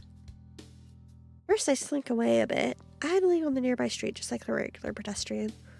I wait to see if anyone shows up, just in case I triggered a silent security system. After about 10 minutes, I decide it's safe. I transform under cover of darkness in the alley and slip into the building before transforming back. The shop isn't very big, and the receiving area is just a small hallway with a few boxes of soda and candy bars on the floor. I grab a couple of my favorites and shove them into my pockets. When I creep into the main area, I make sure to stay low to the ground, trying to avoid being seen from outside. Not exactly hidden, but as long as I don't stand up, I shouldn't attract anyone's attention. I move fast, cramming as much into my coat as I can. Cookies, protein bars, popcorn. I'm not very picky. When my coat starts to feel pretty heavy, I grab a plastic bag from behind the counter and transfer some of my loot into there. I also take a few bottles of water and sports drinks from the coolers. Just as I'm about to leave, I spot a few of those coveted plastic-wrapped sandwiches I was thinking about earlier. Jackpot! Fill my bag with sandwiches until it's almost overflowing, then I head back out the way I came in. In total, I was in and out of under 5 minutes, and I've got enough supplies to last me several days. When I step into the alley, I glance around in both directions, making sure no one saw me emerge from the store. I don't see anyone, but my neck prickles as if someone's watching. I sniff the air, but don't notice anything out of the ordinary. Nothing that wasn't there before. Still. Suddenly there's a flap of wings, and a bat flutters past me out of the shadows. It goes right over my head and disappears from sight up the street. Oh, that's it? I let out a breath I'd been holding and start making my way back towards the mountain where I made my den. I let the bag swing from my arm as I walk, whistling a song I heard earlier. I'm not able to keep a smile off my face. All in all, not a bad first day. I've got a nice nest, food to spare, and plenty of places to explore tomorrow. There have been plenty of days in my life where I've had none of these things. I interrupt one of the sandwiches that I grabbed and take a big bite. Nothing beats the taste of hard work. I hope Wellington continues to treat me well while I'm here. So tired. I'm gonna sleep so well tonight. I unpack everything that I got from the store, as well as the treasures that I always carry with me. My lockpick, my wallet, a few pretty stones. The only thing that I leave in my jacket is a small scroll. Can't get that damaged or dirty. I change back into a fox and then dig another hole near the entrance to my den. This one is much simpler and shallower, and I bury some of the snacks I stole before covering them back up with dirt. Not like anyone's gonna come by and swipe my things, but better safe than sorry. I stole this myself after all. Don't want it being stolen from me.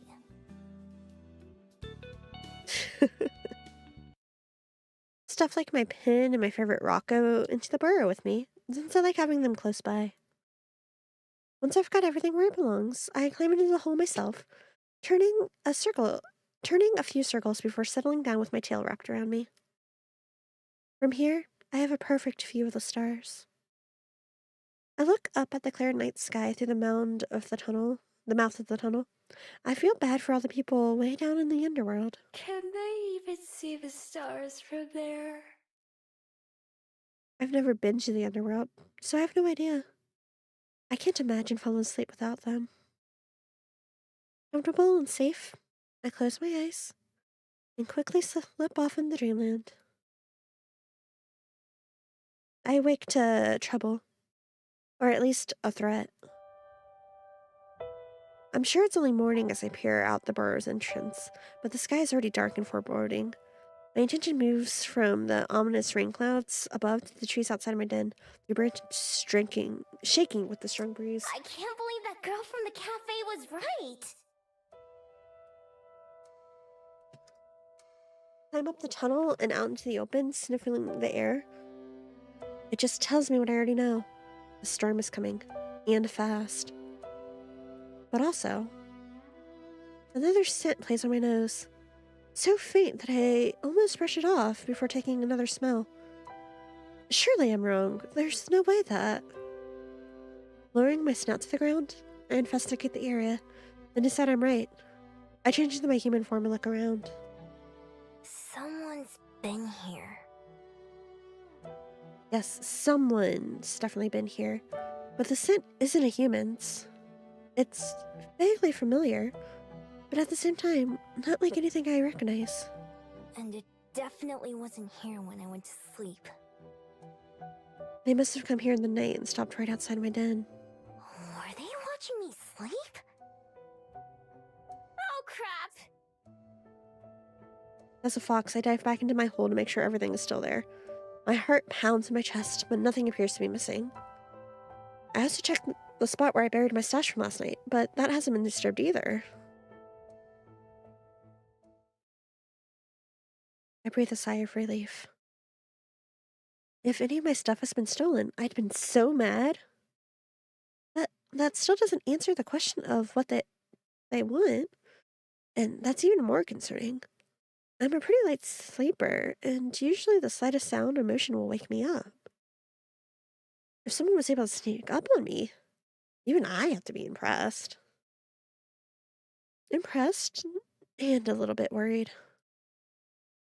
I've got more pressing issue right now, though. and I stare at the sky in disappointment. Ugh, I hate the rain. I would have found a different place to make my nest and hide my supplies if I'd known this would happen. Instead, both burrows will probably just be piles of mud by the end of the day. I should have found a place with a roof after all. I fill my pockets with my most important possessions and some of the food I grabbed last night. Everything else I wrap as tightly in the plastic bags as I can and bury them in my den. Hopefully I can find somewhere fast and then move everything else over before it gets ruined. An abandoned house would be perfect, or some other place where I'd be able to hide. I'm just about to get going when loud flapping overhead catches my attention. I expect it to be a bird, but instead, it's yet another bat. This one's even bigger than what I saw last night. Its wings are way longer and noisier. I can even hear it squeaking something as it flies past. Some people say bats and foxes are similar. I don't see it. I watch it fly around for a little while before it takes off towards the city. Maybe it knows somewhere to stay. Guess I'll follow it for now. A couple of times it disappears between the trees or just too far ahead, but I always manage to catch back up. Eventually, we're out of the woods and back into civilization, where a car whizzes right past me. There's a sidewalk here, and other people walking around. Most of them look up to the sky nervously, though, and everyone seems to be in a hurry. Guess I'm not the only one looking to get away from the rain. I'm just about to get going when a loud flapping sound overhead catches my attention. I expect it to be a bird, but instead it's yet another bat. More people seem to be headed in the direction I was headed than anywhere else, so I decided to stick to that. Right now, my winged guide is almost out of sight again, just a little black speck in the sky flying into the distance. Further up this road, there's a slope that leads to a big, fancy-looking building. It doesn't look like a shop or restaurant, at least not one that I've ever seen. But there are so many people going in and out that it has to be open to the public. That's good enough for me. It'll give me some place dry to spend some time, and maybe I can learn something useful. Hi.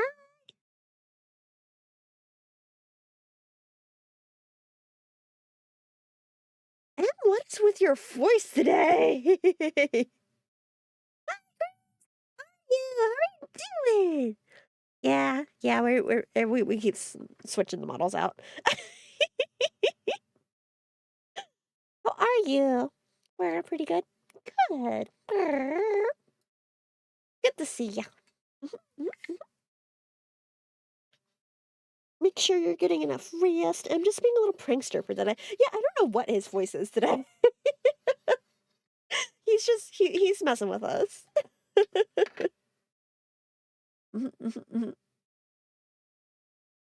But yay.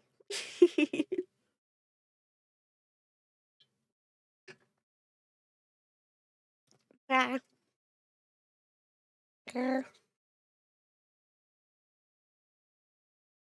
Rest. Slowly opens up. Not looking PowerPoint. Okay, but I know school's been kind of getting a lot too. So make sure you're getting some rest is very important. Some rest and making sure you're not pushing yourself. Make sure you eat something. Yeah.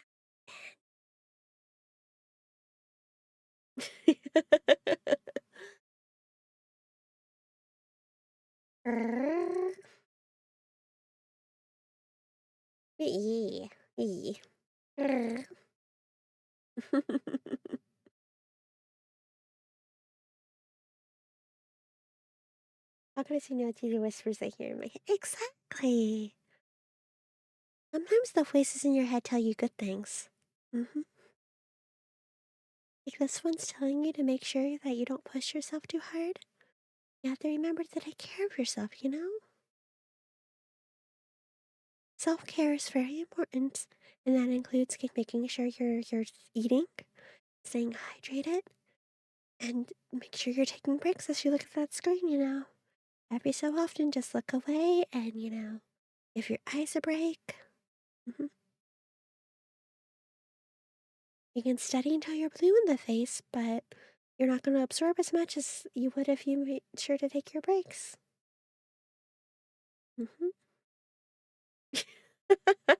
Maybe that's what I should have done today. We could have tested that ASMR to see if we got what it takes.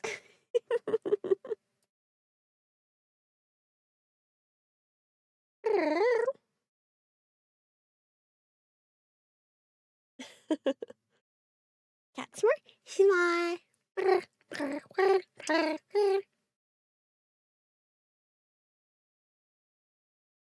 This one don't move as much as the other one, but I mean, we could switch. Do we want to do a different one? Let's see, what else do I got on here? I've got all sorts of random ones that I've got. Let's see, what else would be cute today? There you go, is that better? Meh. But I want s'mores.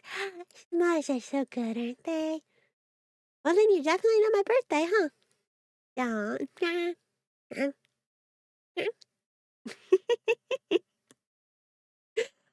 Honestly, I think I might be able to use this one as a TTS. I just need to double check. But I was really tempted to see if I could use this one as make M transform for a bit, but I haven't tested that theory too much. Or let's see, what else do we got?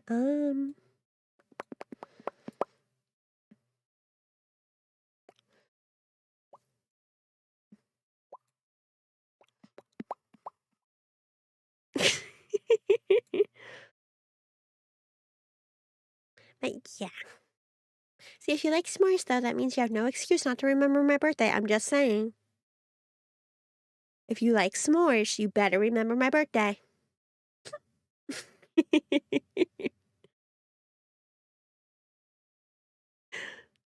Okay. Okay, let's go back to this though.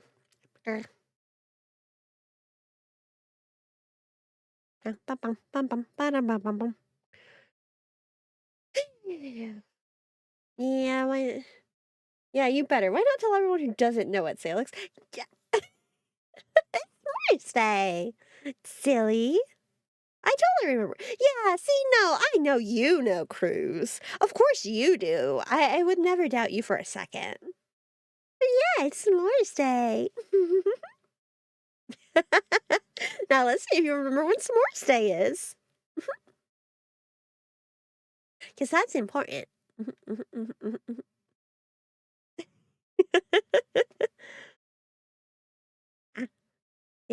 Ah.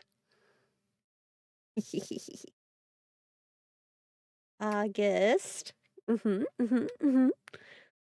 That's the first part. Now what's today? What's today? What's today? What's today? What is the day?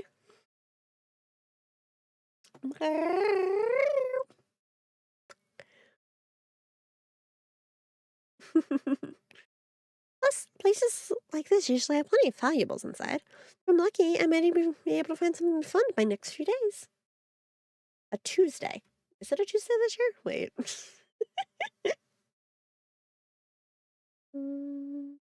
August. It is not a Tuesday this year. Mm-mm.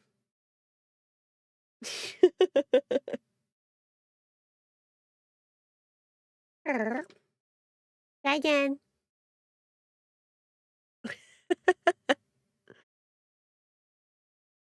After all, the bigger the target, the less likely they are to notice something missing. Around 5:30, maybe. The 10th? Yeah! Yay!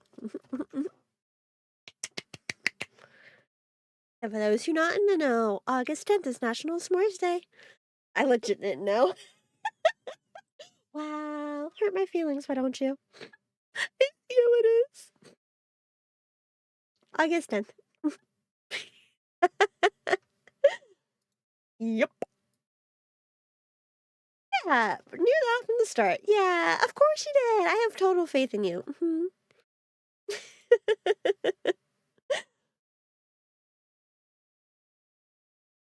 How's that my fault? Also, bugged out, so you're mute for a minute. Ma, mama, mama, mama.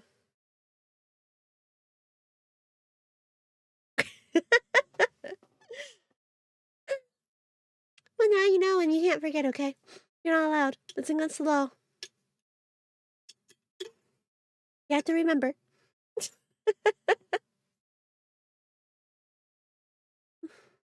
Okay. The sturdy oak door isn't as heavy as it looks. A firm push being enough that I heave it open. Gingerly, I step inside and out of the rain. I'm greeted by books. Lots of books. Books on shelves, books on table, books on the floor, books everywhere. The place even smells of musty old paper, and a dozen or so people inside are mostly leafing through pages in the aisles. The odd silence about the building is striking, given how many there are. Yeah, I'll remember until maybe August 9th for comedic. Hurt my feelings, you will.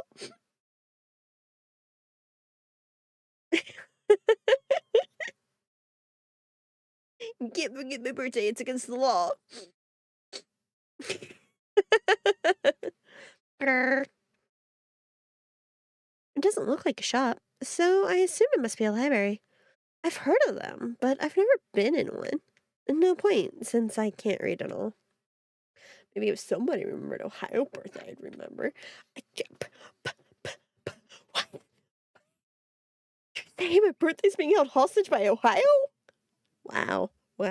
Wow. Okay, I see how it is. I thought you were all about Michigan today anyway, huh? What happened to that? But it's warm and cozy and very dry, so it would do just fine. There's a desk near the entrance with a computer on it that I assume would be where I check in. It's unattended, which is good for me. Everything is Ohio hostage. Even me, Ohio, making the border. I take a seat in an empty chair nearby and sit back to observe for a bit. There are plenty of people, but it's not too busy. Lots of empty spaces, lots of empty, unwatched spaces. Most folks seem to be here alone, or in small groups that keep to themselves. Don't remind me. Cruz, if you need help, blink twice. There's not much conversation going on, and what there is all whispered. Nobody gives me a second glance, which is a good sign. It means I'm not breaking any rules just by being here. Behind the desk, there's a hallway leading deeper into the building, and I peek around the corner to see what's back there. I'm vibing to this music. It's good, isn't it? I do really like the art in this game. Is gorgeous. Like, look how pretty her sprite is. And then, like, with the voices and such, and the music. Oh, it's so good. You can see me blinking. Not what was asked. Music makes me wanna. It's nice, isn't it? All I can see are some shut doors, and at the very back, a staircase. After glancing around to make sure no one's watching, I sneak down the hallway and try a couple of the doors.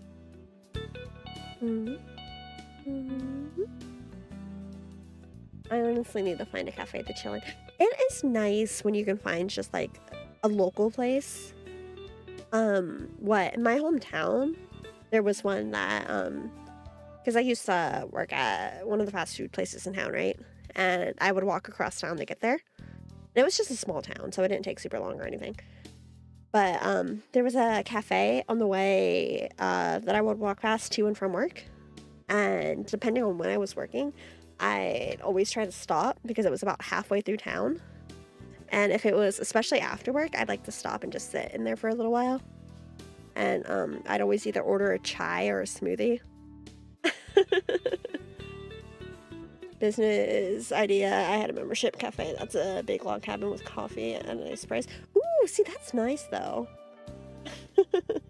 Well, that sounds so nice. Yeah, like, where I live now, that's obviously not an option, but like, like I said, where I grew up, it was like a smaller town type of thing. So it wasn't like there was a whole lot going on. But yeah, I'd just walk across town to and from work, or if I was closing or something, I didn't really get a ride, but just walk to and from, so if they were open and I could sit down for a few minutes and just like look at on the main street and such. Like, I used to do that with my school's library. Yeah, that was another thing. We'd always use the public library. Like, that was the spot to hang out after school. We were that type of town. The public library was the place where we'd all just chill.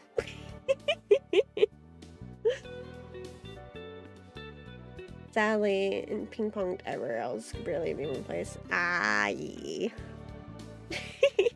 Like at my school, especially since I was a band student, me and my friends would always choose the band room to just kind of chill, like at the school itself. But after school and such, if we weren't in the band room or something, like having band practice or like just hanging out there for a bit with the teacher because he was just like whatever, we'd, you know, go to the library and just hang out there. Like that's how you know you're in a small town.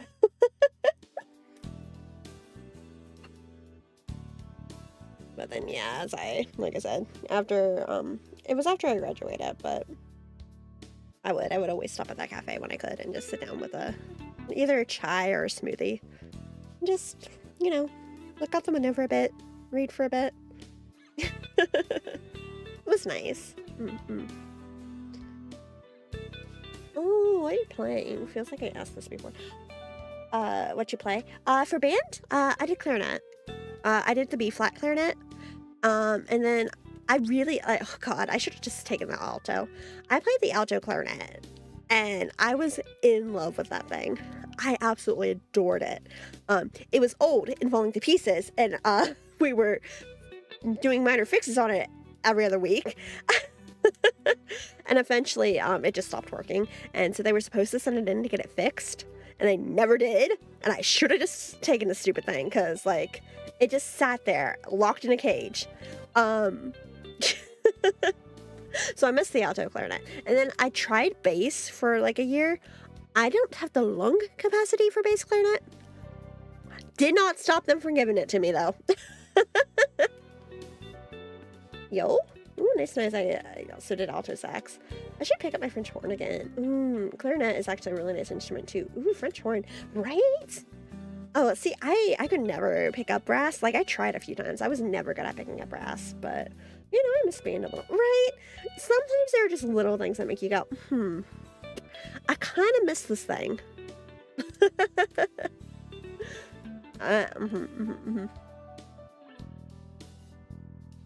Yeah, me too. Right? I think about that sometimes, how it's like, I would definitely pick up a clarinet again. Like, I liked the B-flat clarinet. I think there was something about the alto clarinet that just spoke to me. But they never got it fixed, and to this day I'm salty about it. I was able to work up to alto sax 3 in my school. Won a couple of awards. Ooh, nice. That's awesome. Yeah, see, we didn't really, our school was the typical, well, we're going to put it into the sports programs, blah, blah, blah. So, like, the music program didn't get nearly as much as it should have. But when we could fundraise some money, we didn't compete, really. We went more to watch competitions. But we went to a couple of competitions just to, you know, watch them and get a feel for them and such. I was section leader in marching band for 2 years, and that was some of the best experiences I had. That's awesome! Hey, yo! That's amazing. Big congrats. Yeah, that's so hot. Congratulations! Yeah, I did marching band, and it wasn't my favorite thing. I preferred concert band, but I did like it. Like...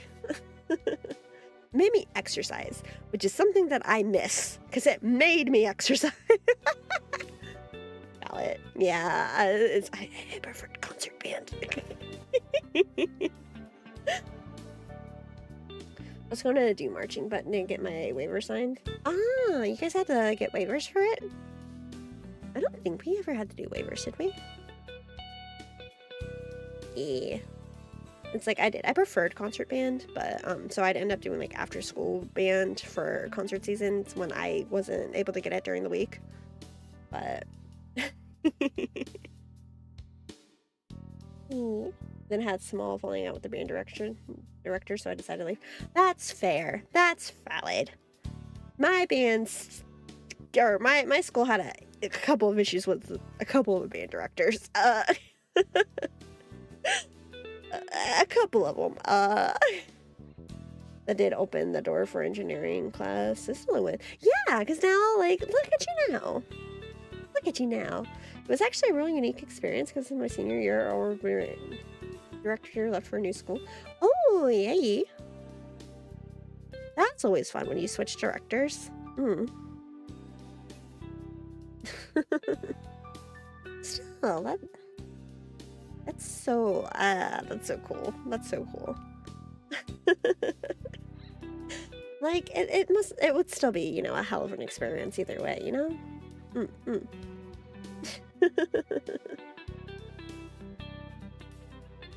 And our new one was basically fresh out of college, and this was her first time doing this. Dang. That would have been fun. I guess everyone needs the experience somehow, but like, ooh, me.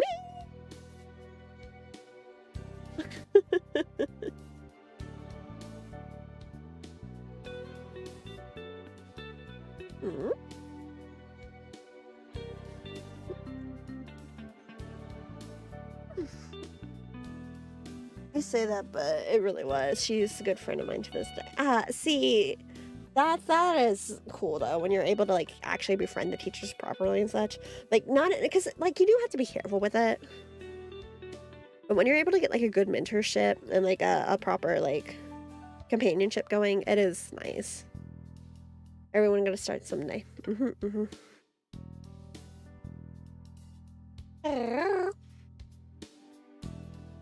Very true, very true.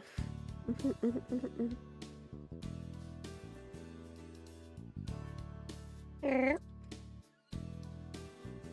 keep looking over at this standee that's on my desk because I was messing with it before stream and I don't know what I'm gonna do with it. Oy. It's so surreal to think about because no, I think basically her age when she started. Isn't it strange when you hit certain milestones and you go, huh? That really puts some things into perspective. Like, it stops and it will knock you off. You know, it will knock the wind out of you sometimes.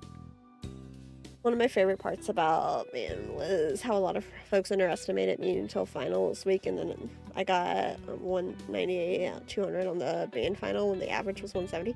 Sheesh! See, it's not good that they underestimated you, but isn't there something satisfying about when you're able to prove people wrong, basically? There's something about it that's like, yeah, that feels nice.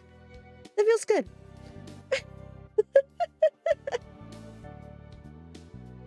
Congratulations, though. Oh, it's what I live for. Yeah, there's just something about it that just feels really good.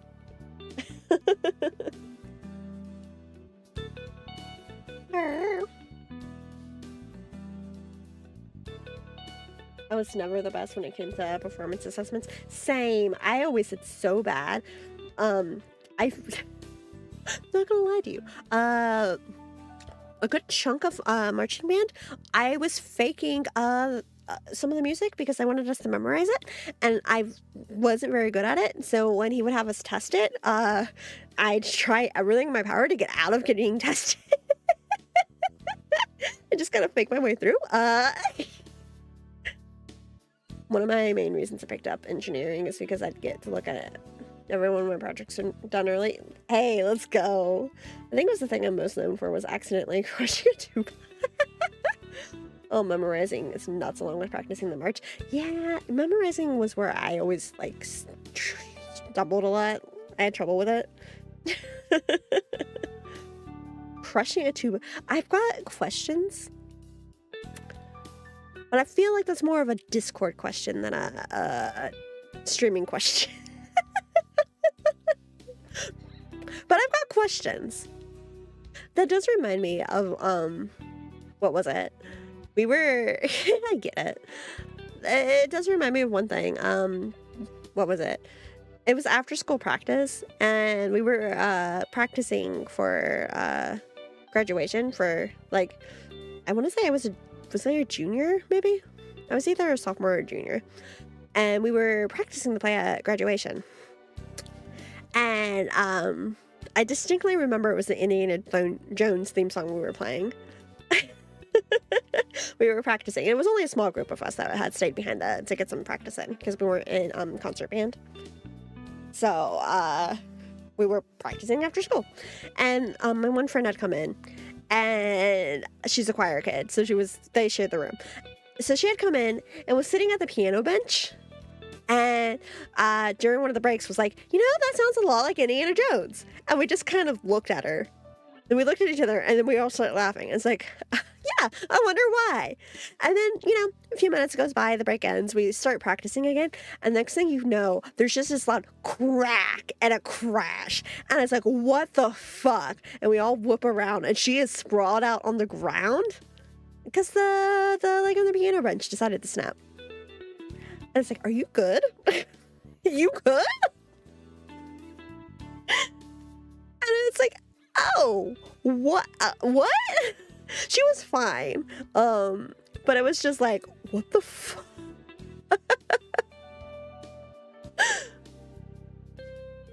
So yeah, that was fun. I just think about that sometimes. Like, the only reason I remember that is because we were practicing Indiana Jones, and she literally goes, "Oh, that sounds like Indiana Jones. Wonder why?" And then, a few minutes later. That's one of my band stories. I love band stories. There are some fun ones, aren't there? I've definitely got some more, but like that's one that I think back on sometimes. But okay, let's see what Miho finds in these rooms, shall we? I don't know if I'll go for too much longer, just because my head's starting to hurt, but have we made progress? I think we've made some decent progress. Just because you came back because we got distracted by telling band stories doesn't mean anything. Most band stories are just me hanging with pals. That's fair. That's fair. I've got a couple of... Okay, so my school's that time at band camp was literally just like, it was a week of going in to the school super early and then leaving late. That was our band camp. We never went anywhere or anything like that. But we had like that week of practice. So I've got a couple stories from that are kind of fun. I would cat brain, but it was cat brain I enabled. Yeah, this one's not even like, we got distracted. But so you get home safely, Kadris? You want to get ready to cook something soon? No, yeah, band camp was 2 weeks at school, 8 to 4. Cat brain comes for us all. So true, so true. Yeah, I want to say ours was, what was it? It was like 8 to like 6 or something like that. I want to say. So we were, up there real early, and then I know more than once I got sick from the heat. Just because I've always overheated really easily, which is probably why I'm starting to feel kind of headachy now, because I've got the light on, and it was really cool in here today, so I had the space heater on earlier. So now the room's just holding heat. But yeah, I got sick a couple of times with that. There was the one year where I got my hands on The World Ends With You on the DS. And so I was going to band camp on like 3 hours of sleep because I was up all night playing The World Ends With You on my DS. And then I took it with me to that, so that I was playing it during breaks. That was a bad week that I did to myself. What? Okay. So one more thing, and then I'll get back to the story, because I do want to get a little bit further before I stop. I doubt I'll go for much longer, but I do want to go a little bit further. But I did actually, it was only for a second, but I out and out fainted during band pictures once. we were on the stage in full marching band uniform, and those fuckers get hot, right? All the stage lights were on, so it was even hotter. I overheat really easily. So we're on the stage, on the risers, under all these lights, and they were taking so long to set us up. And they're taking so long for pictures. I'm like, hey, I'm starting to feel really dizzy. Can I stop for a second? Oh, you're fine. Don't worry about it. I'm starting to feel really bad. Can we stop for a second? Don't worry. And then legitimately, my vision went black. I was sitting there feeling really nauseous. My vision went black, and then it had to have been less than like 10 seconds later. Like, it was real fast. But next thing I know, my vision comes back. I'm on the ground on these, I'm on the riser. So, but I'm down. And people around me are freaking the fuck out. I'm leaving work. Time to drive and chat. Let's not do that. Just drive first. I'm so sorry. Yeah, it was like, I was fine in the end. We finally got that break I wanted. Like, that's beyond scary. Yeah, no, I was like, what? And like, I'm just dizzy and nauseous at this point in time. So they just kind of get me out of like the jacket for it and go make me drink some water and such, get me off the stage out of the lights. Once I cooled down, I was fine. But I tried warning them, hey, I'm not feeling good. And like I said, it was like real fast. Like, it's not like I went down for any period of time, but it was just long enough that I went down, my vision went black, and then I come to almost immediately, but like, everyone's freaking out, like, what's going on? Are we talking about being tased? No, I have not been tased. No, I'm talking about the time I fainted during band pictures. Back in high school. Because I overheat really easily. Like I said, I think that's why I'm starting to get a headache now, is because I'm starting to get too warm. But yeah, no, we were in full uniform, and those things get hot, mind you. Under all the stage lights, because we were on the stage for pictures, on these risers, I kept telling them, hey, can I take a break? They didn't listen until my body made them take a break. I do not. It's being tased. I will keep that advisory in mind.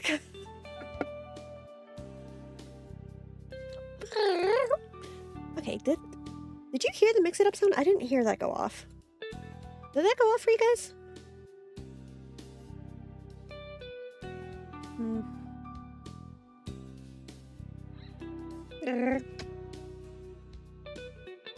You won't let me rest now, Faints.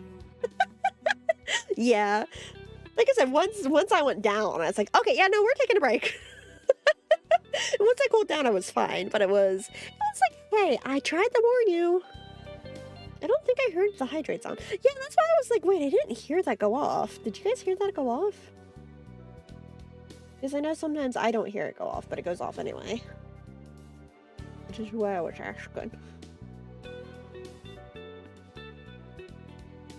Take a fucking sip, babes. Yeah, I didn't hear that go off. Why didn't you go off?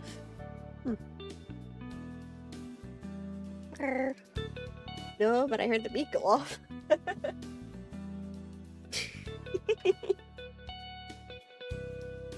Yeah, that's yeah.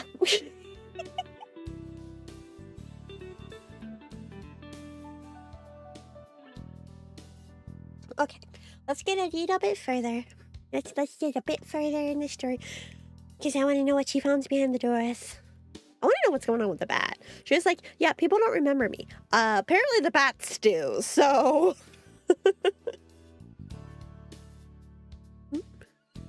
All of them are locked. I could probably pick them if I wanted to. No sense in trying to do that now, though. Is there anything more valuable around? An antique clock or face would be perfect. Sadly, it's almost all books. Books are small. Books and small trinkets that look pretty worthless. Not even worth the trouble of stealing. I don't know, you can make some good money if you get the right books. I'm just saying. At least it's got a roof. I do spot a couple promising items, like a set of old coins, and memorize their locations. I wander back to the main area where I came in. Outside it hasn't started raining yet, but it's only a matter of time. The wind is loud and gusty. Even opening the door is enough to make me shiver. If nothing else, I can probably wait out the rain here. Ugh, my poor abandoned snacks back at the den. What a waste. Can't do anything about it now, though. I should keep looking around. I move slowly through the area, never going beyond what seems to be public area. I pretend to expect a few books, taking them off the shelves and flipping through the pages, but I'm actually mapping out the place in my head. Doors, windows, potential places to hide, things like that. Most of the time, this kind of info is unnecessary.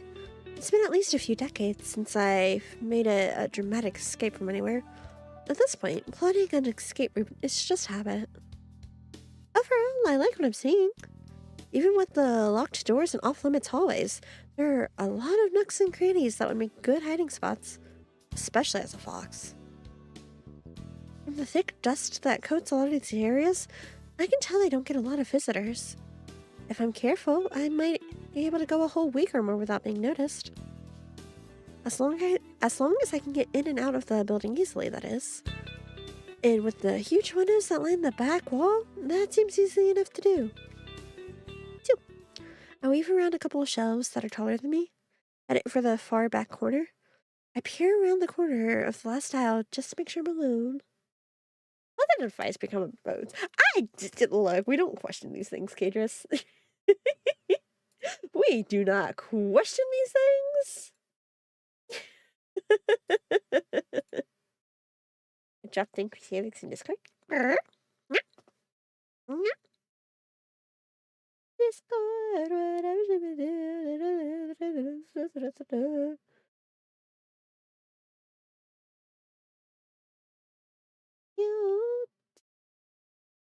Cute. Cute. How dare you make it cute? Who told you that was allowed? It's cute and you should go look. Exclamation point Discord, go look. It's cute.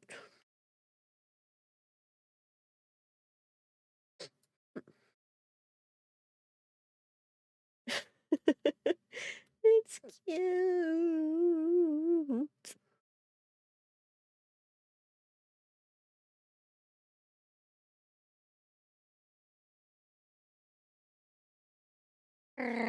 Thank you. Thank you, Mythic. It's cute.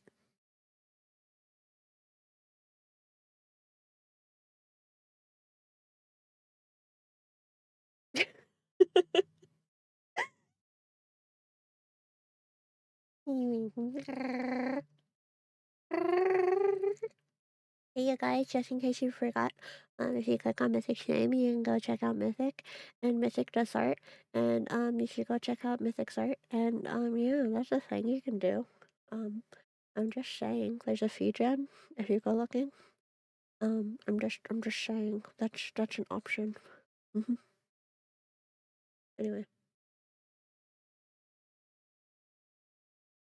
the cutest thing here.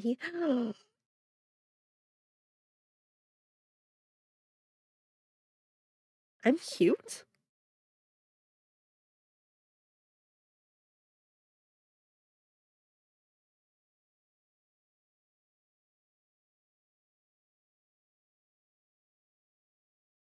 When were you guys gonna tell me I'm cute? When did that happen?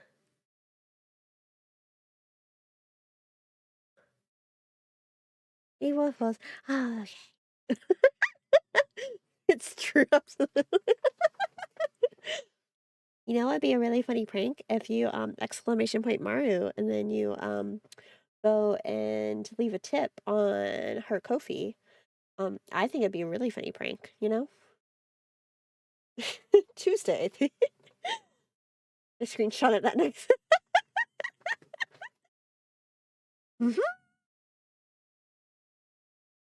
Like, I just think it would be a really funny prank if you go and you left and you told them it so that they can get, you know, money towards their iPad so that they can do commissions.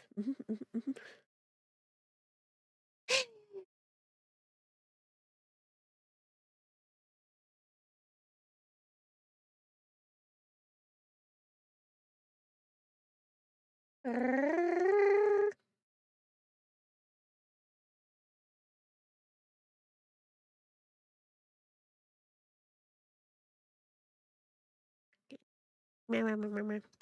that we've established that,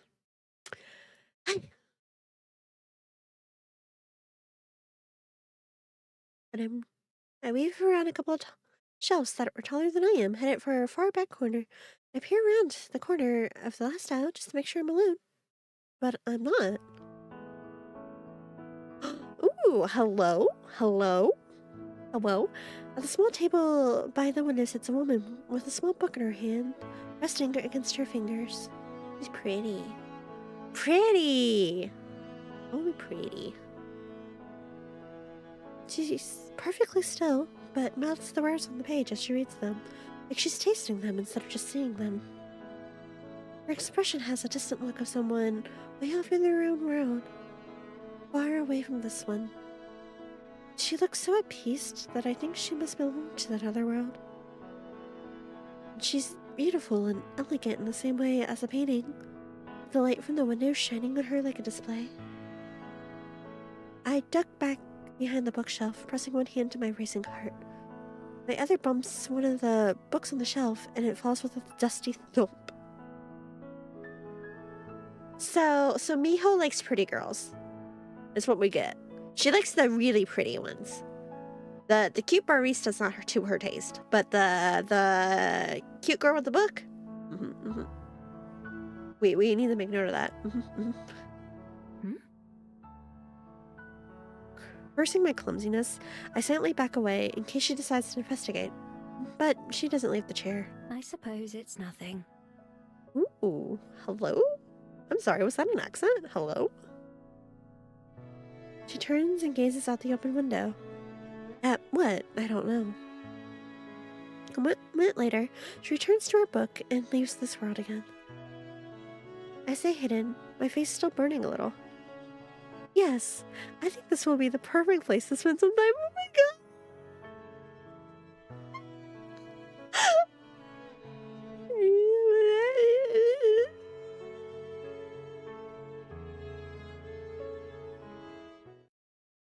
She immediately developed a crush!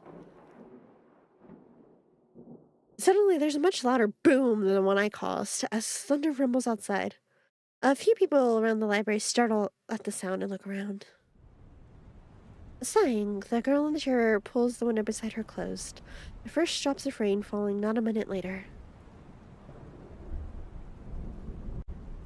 I'll investigate the windows later. Right now, I don't want to bother her. So I head back to one of the plush chairs on the other side of the library and take a seat. I could be here a while, depending on how long the rain lasts, so I may as well get comfy. I find a few books that have more pictures than words, and curl up in one of the soft chairs to flip through them. There aren't as many of those ones, and I go through the stack pretty fast. It takes long enough for the rain to start, though. The longer I read, the louder the pounding of the rain and the howling of the wind become. I guess it's not letting up anytime soon. I can't complain, though. This library is pretty cozy by my usual standards. It's warm and safe, and nobody tells me to go away. I even have snacks. More than once, I get up and walk around the library again, even though I've got most of it memorized by now. I take note of things like a child's stuffed toy that's lying on the floor in one section, or the thin blanket that's stuffed between a bookshelf and the wall. My third or fourth trip around, I finally find something I'd been looking for. In one of the far corners, totally opposite from where I saw the reading girl earlier, there's a single chair and a small table. On the wall is nearby is a portrait. The painting itself is of a girl with light brown hair, but I barely pay any attention to that. What I'm interested in is the frame. It's lovely. It looks like it might be made out of gold. It certainly shines like it. It's carved intricately into the shape of waves flowing up and down. It's gotta be worth something. pretend not to pay much attention to it as I make my way back to the table. There are too many other people around for me to be able to try to sneak it out. It's too big to fit under my jacket without being obvious. That just means I'll have to come back some other time, maybe once this place is closed. The hours pass by and the storm continues. I'm kind of disappointed about losing a whole day, especially so soon after arriving. But it's not like I'm in any sort of a hurry. I pat one of my pockets, feeling the familiar and reassuring weight of the paper scroll that's tucked away there. That scroll is the only thing close to a purpose that I have, and it's not particularly urgent. Or at least, I don't have any way to deal with it faster. I spent a long time reading. It's almost afternoon when I go and check the windows again, but the rough weather outside continues. At this rate, I'll be sleeping in a puddle of mud tonight. Unless... A quick check shows that a lot of the other library patrons have left. It's not empty, but it's not nearly as full as earlier. Guess some of them decided it was worth braving the rain. Looking as nonchalant as I can, I get up from my seat and pretend to browse again, slowly moving through the shelves. The reading girl is gone now, although she's not what I was looking for. Instead, I pick up the dropped toy and the blanket that I spotted earlier, and head to one of the out-of-the-way hiding spots I picked out before. It's on the floor, between a shelf and the wall, but it has a bit of carpet to help make it softer. Even better, it's between two corner shelves, meaning that it's practically out of sight if you're not looking for it. I wiggle my way between the furniture and lie down, using the toy as a pillow and dripping the blanket over me. I toss and turn a few times before finally settling down. Yep, not bad at all. Even though I haven't done much today, I'm always down to take a nap. I pass a few hours by sleeping, wake up once it's dark, then grab that picture frame. I can pass a few hours by sleeping, wake up once it's dark, then grab that picture frame and be on my way. I'll have to rebuild my den once I get back, but that's a problem for future me. I yawn, staring up at the ceiling until my eyes get heavy. Maybe today won't be a total waste after all.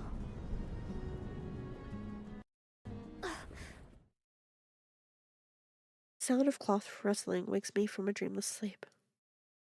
How did someone sneak up on me twice now? I don't know how long it's been. The sky outside has darkened significantly, and now stars twinkle outside the window. There's no time to react as the sound comes closer. I hear no footsteps, but suddenly a woman steps in a few. Her clothes are pure white, making her stand out like a ghost in the dark library. Her cape rustles again as she reaches towards one of the shelves. One of the shelves I'm hiding behind, to be precise. Gingerly, she moves two books to the side, slides another book in the space she created. She handles them like precious treasures that might break if she's too rough.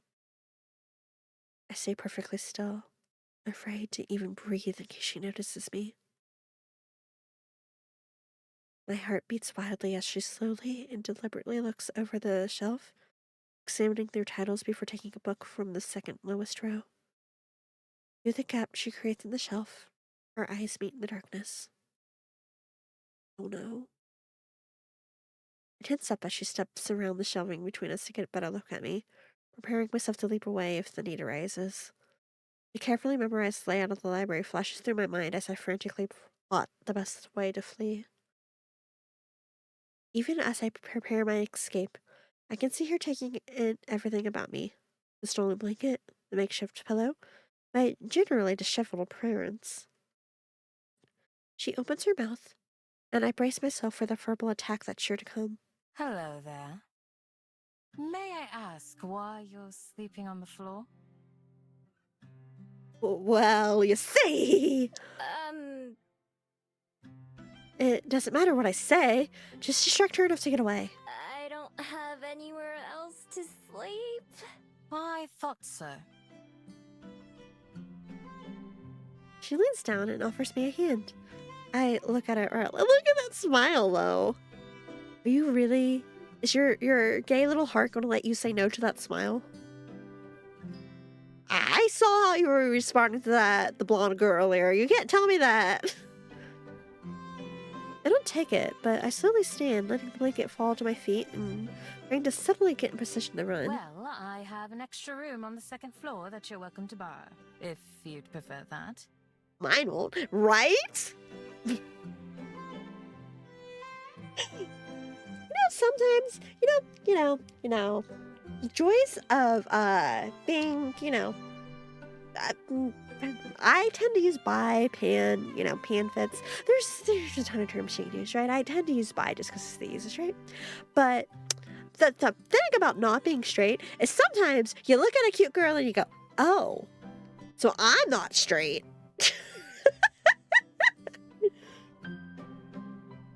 Also, keep in mind that I'm arrow raised, so don't worry about that. But Otherwise, you're more than welcome to remain here on the ground. I apologize for waking you. Kill too? She's like, oh, yeah, no, yeah, if you want to sleep there, I don't care. The bed's probably more comfortable, but.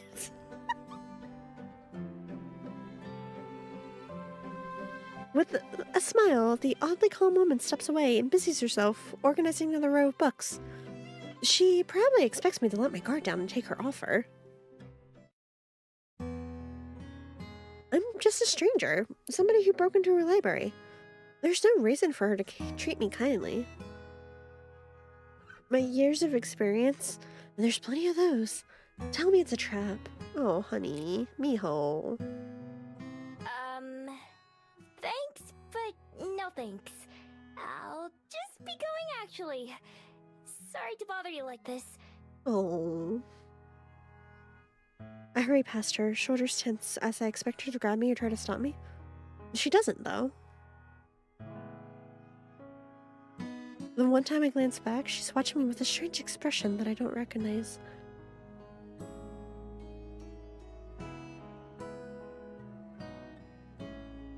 That was awfully melancholic, wasn't it? When I get outside and away from the library, I breathe a sigh of relief. Whew, that was close. I'm not falling for that one again. Mijo. The last time I let someone feel sorry for me and accepted the place to stay, I woke up to them trying to empty my wallet. I may be a thief, but at least I do it honestly. I wouldn't try to trick someone like that. That wasn't the first time someone tried to fool me and take advantage of me either. Still, it's a shame to lose such a nice hiding place.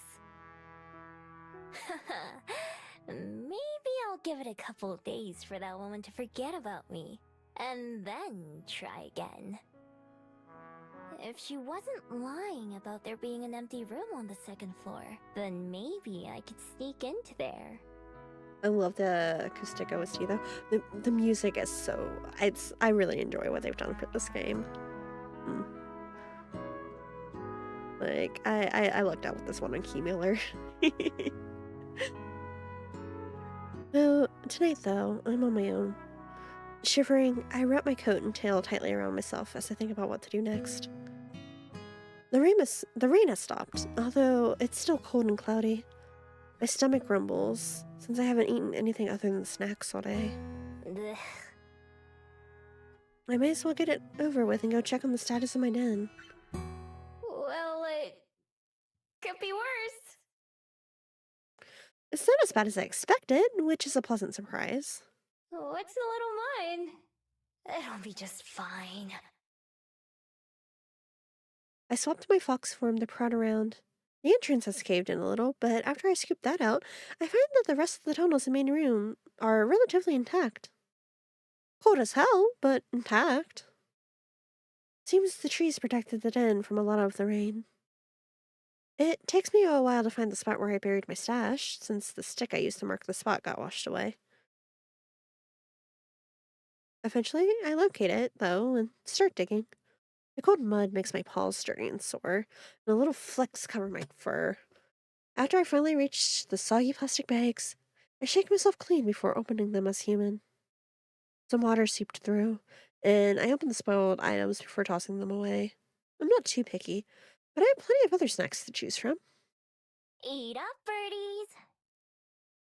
A few of them swooped down to inspect the offerings. I scarfed down a quick meal of cookies and unwarmed soup, along with some cold water from the stream. At least the water is satisfying. Then, even though I just woke up from a nap not too long ago, I've shifted back into my fox form to crawl into my den and curl up. I'm sure it'll be a while before I fall asleep, but I don't feel like going back into the town. I've had enough excitement for one day. This isn't all that bad. Regular foxes without magic powers have it way worse than I do. Although, back when a fox was all I was, I wouldn't have really cared. To this day, I'm not sure what it is that makes me different. I used to be just like them. No desire to go beyond the forest or anything. And then one day, I became whatever I am now. The question, is she a fox who has a human form or a human with a fox form? Never mind. Never mind.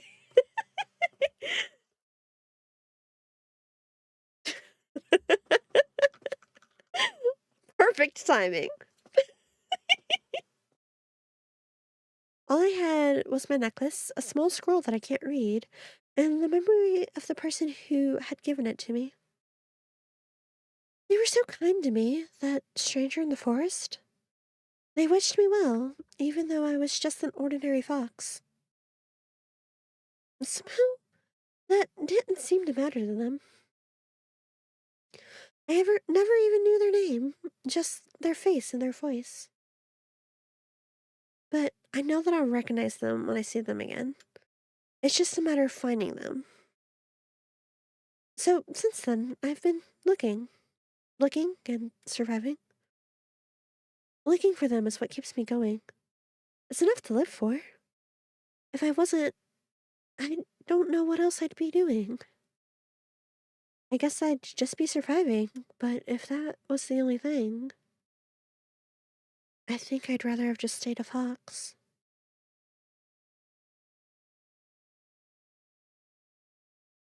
Standing outside my den in human form, I take stock of how things stand. The sun's thankfully out this morning, but everything remains damp, from the ground to the muggy air itself. The chill of the breeze is the worst, making me shiver every time it hits me.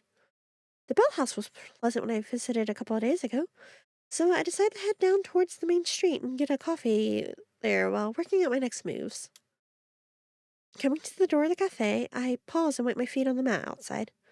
The human fascination with surrounding themselves in concrete makes a little more sense as I work the mud off my feet.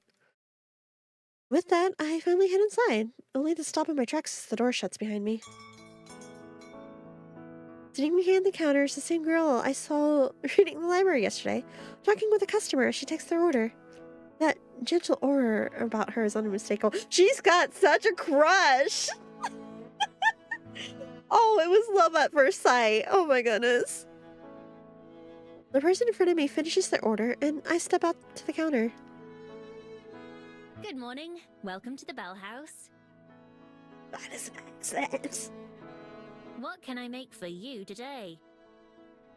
Oh, hi. I'll have... Vanilla latte? That's boring. Oh my god. Oh my god, that's cute. That's so cute. What do you recommend? I want to try something new. I'm glad you asked. I was just thinking that you look like the sort of person who would enjoy one of our Fairy Kiss chillers. It's one of our signature drinks, with a vanilla gelato base and a mint chocolate chip swirl. That sounds good. It also sounds like it'd be not the cold day type of drink. But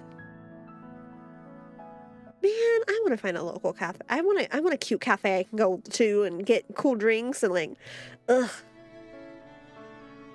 I was planning to get something warm, but that does sound pretty good. Okay, give me one of those then. Dang it! Now I want dessert. Right, right. Perfect. And Could I get your name, please? It's Miho. She scribbles something onto a cup and finishes it with a big flourish. I'll have that right out for you. Thanks.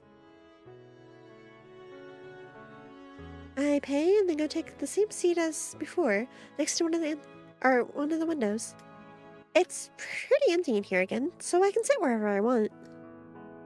Before the barista starts making my drink, I spot her writing something else in a little notebook. She glances my way once or twice while she does, but I pretend not to notice. I wonder what it is. The barista yesterday didn't write anything down. Anyway, I've got more important things on my mind. Like how I want to kiss the cute barista. I mull over the plan which formed as I walked here, becoming increasingly happy with it. Tonight, I've decided I'm going to sneak back into that library. Between that picture frame and some of the other trinkets I saw, I should be able to pilfer enough to fund my next few days in Wellington. Fox wants smooch! Fox immediately had a crush. That is so cute. Finding somewhere to sell it should be the easy part. I've got a dozen excuses that I can recite about where the items came from. Dead grandma, spring cleaning, new renovations. Cat girl went Fox to smooch. See, I was curious about the peppy bird girl. But Foxy here's got her eye on that blonde. Like but also the possible ghost from the library. You know? Like, we've got some options here. Sometimes I try extra hard and pretend like the things they're selling are really special to me and earn a bit more cash that way. Sometimes I just take whatever they give me. After years of watching other humans do it and try it out myself, I've gotten pretty good at pawning items off. I find myself idly watching the barista make my drink. While I do, I practice a disarming shot. Look, I'm telling you! Okay, I got a phone call. I'm gonna mute for a minute. I'll keep clicking through, I just won't be reading it.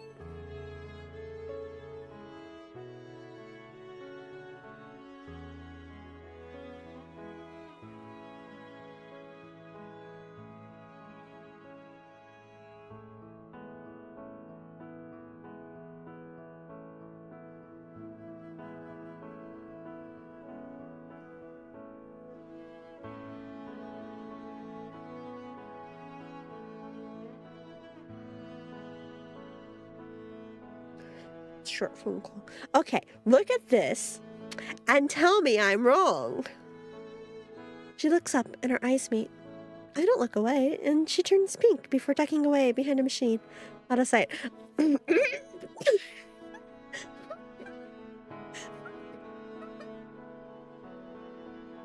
I wrong? Am I wrong? Because I don't think I am. Huh. Weird girl. Liar. Nope. I turn my head to look around the cafe, and a butterfly outside catches my attention, so I watch that instead. It flutters back and forth, landing on a flower and resting its wings. This is literally a coffee shop AU. It so is, and it's so good. I'm here for it. It is. Mwah. Mwah. Miho! Oh, my coffee's ready. I get up and skip over to the counter. Cup in hand, she starts to head over to give it to me. But then several things happen at once. One of the little tassels on the pocket of her apron catches one of the drawers behind the counter, and with a jerk to a stop, eyes wide with surprise. And my drink tumbles out of her hand, landing on the counter with a wet glop. That's oh, that's the ice cream splats against it, sending mint green rivers of coffee everywhere. A few seconds pass, where we just look at each other, neither of us quite sure what to do. And then she takes a deep breath. I am so sorry. I'll make you a replacement right away. Just give me 1 second and I'll have that ready for you.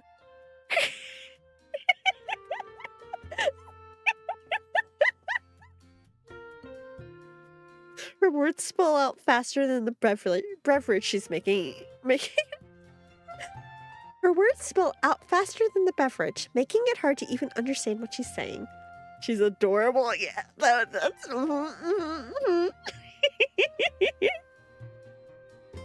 Her face is bright red as she spins back around and grabs another empty cup. And the rose-colored glasses come off. What do you mean? That's adorable. Look, she's a bookworm. She's got the glasses. She's, you know, kind of clumsy. This is all stacking up. These are ticking the right boxes, I'm saying. Then she stops, hands hovering awkwardly. Wait, I should clean this up before it dries and starts to go bad. She hurries back to the mess, wiping at it with some napkins. She mops up as much as she can with one hand, then leaves the soggy paper on the counter while she starts to remake my drink. I'm really sorry. This is such an embarrassment. I don't even know if she's talking to me or to herself. I freeze up for a second, looking around for an appropriate response to an apology. I'm not used to people apologizing to me. Oh, it's fine. I'm not in a hurry. Then I sit back down at one of the tables and watch. She makes the drink twice as fast, then carries it very slowly to the counter, setting it down in a clean spot. This time she takes a deep breath before speaking, like she's afraid she's gonna mess that up too. All right, here's your drink. Again, I'm very sorry. Oh, this is your first time here, isn't it? I hope it doesn't leave a bad impression. Oh, Second, actually. Yesterday was the first time. How'd you know? I make an effort to remember as many of our customers as I can, as well as their favorite orders. Cute! God, I could never. I could never. I believe you can learn a lot about a person from how they drink their coffee. Well, too bad for her, because she won't remember me at all next time. I take a big sip of the drink she made for me. It's creamy and rich and sweet, all at the same time. That sounds good. Whoa, this is really good.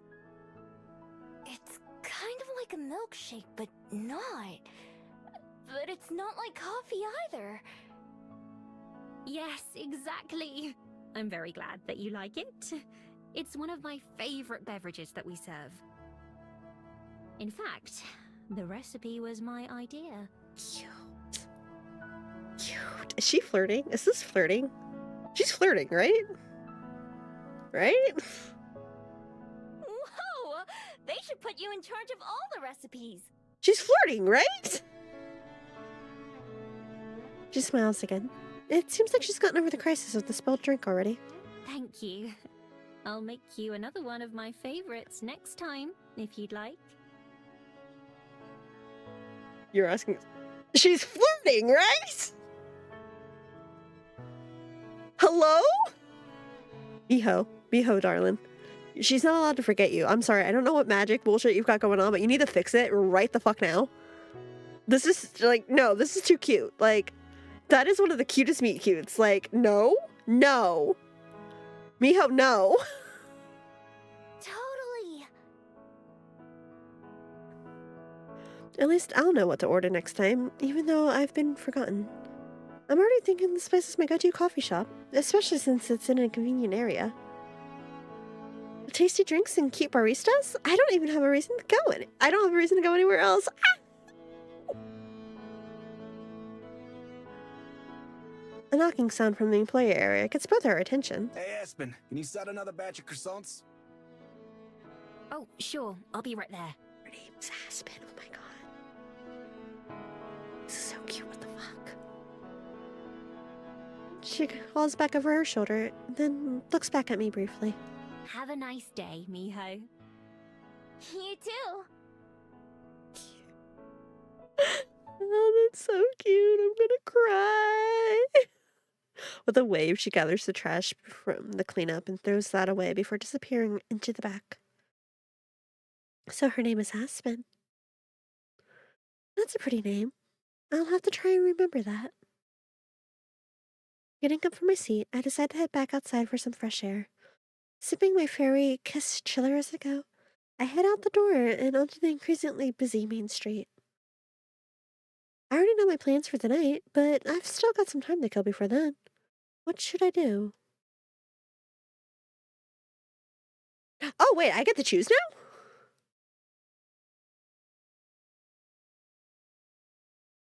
There's stuff to do at both these locations, I guess. Let's go to Mount Victoria. Yeah. I have plenty of time to kill, and also plenty of restless energy. I decide to go for a walk up Mount Victoria, just to give myself something to do. I take the long way up this time, instead of taking a bunch of shortcuts like usual. Goes to the cafe again because it's cringe.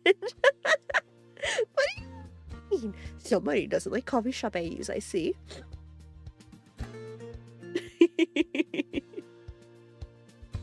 It winds through the neighborhoods and back out again, with only the occasional car passing by on the street. There's this one fic, and I've actually got it open on my phone right now, because I want to get an e-reader just for my fanfiction. I am pathetic. Anyway. There's this one fic, and I wish I could read it.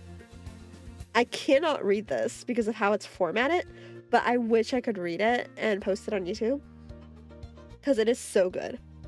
Autocorrect only tells lies about me. The botnet making it. Oh my goodness.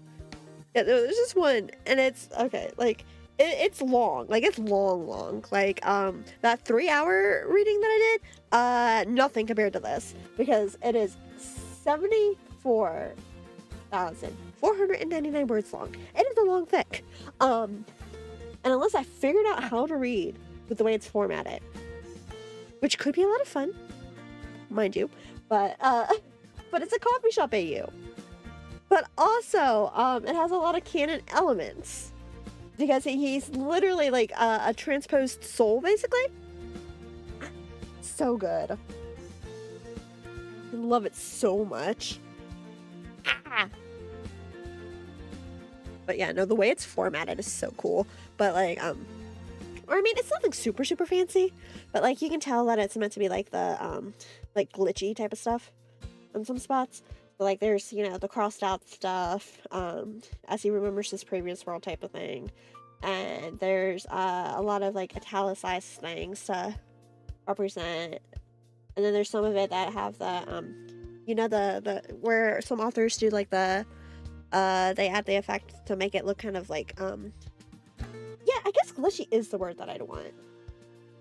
Where they make it look like it's all kind of blocked out almost to make it look kind of glitchy. So there's some of that in there, and there's like some stuff that is made to look a little bit smaller than the rest of it, referencing past events, and like, so it's a lot of formatting like that, which makes sense in the story, but it's not something I can easily read.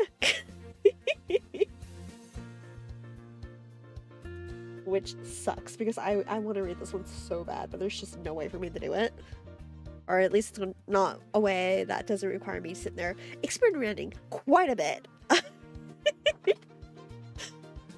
And I've already got a couple. I still gotta read. I've got a thing from Holly that I need to read, and then I've got another.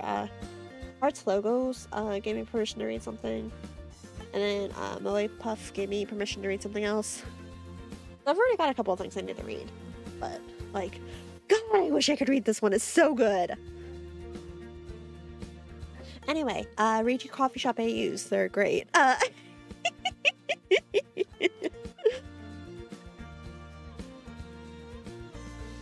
It winds through the neighborhoods and then back out again, with only an occasional car passing by on the street. Compared to some of the other cities I've been in lately, the air here is a lot cleaner, and the smell of nature shines through. I can't compare to being out in the wild for real, of course, but it's nice to not be choking on exhaust fumes everywhere I go. The houses are weird, though. Many of them sit up on tall legs, like giant bugs with windows for eyes. Okay, I might go ahead and call it here in the next minute or so. Just so that we're not running to that ad. I did say I didn't want to go super long right now, but Yeah, okay, let's go ahead and save. I should have saved at the choice, honestly, but... Why did you save all the way down there?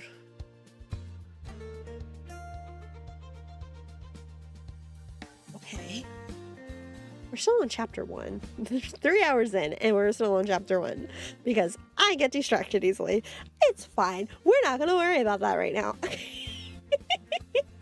don't think anybody else is streaming right now. Or they may be, I don't know. We can find out. Let's go find out. But yeah, I think I'll call it there for tonight.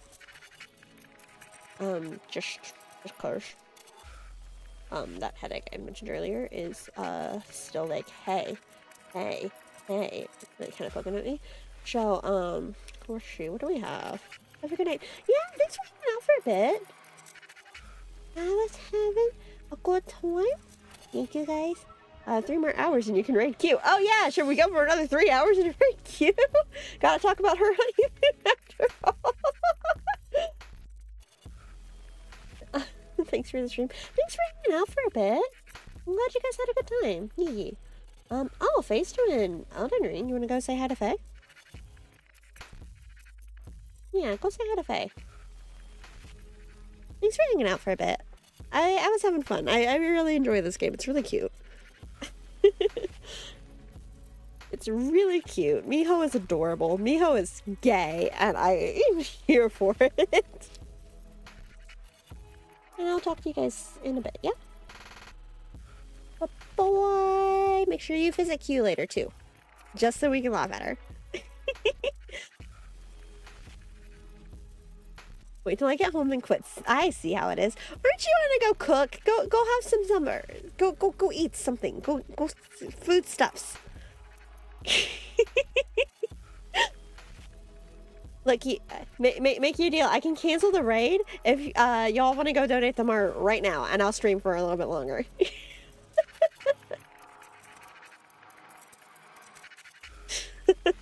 No.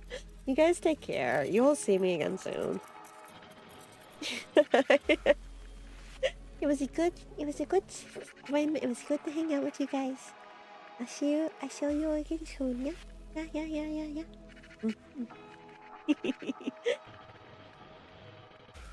What boy?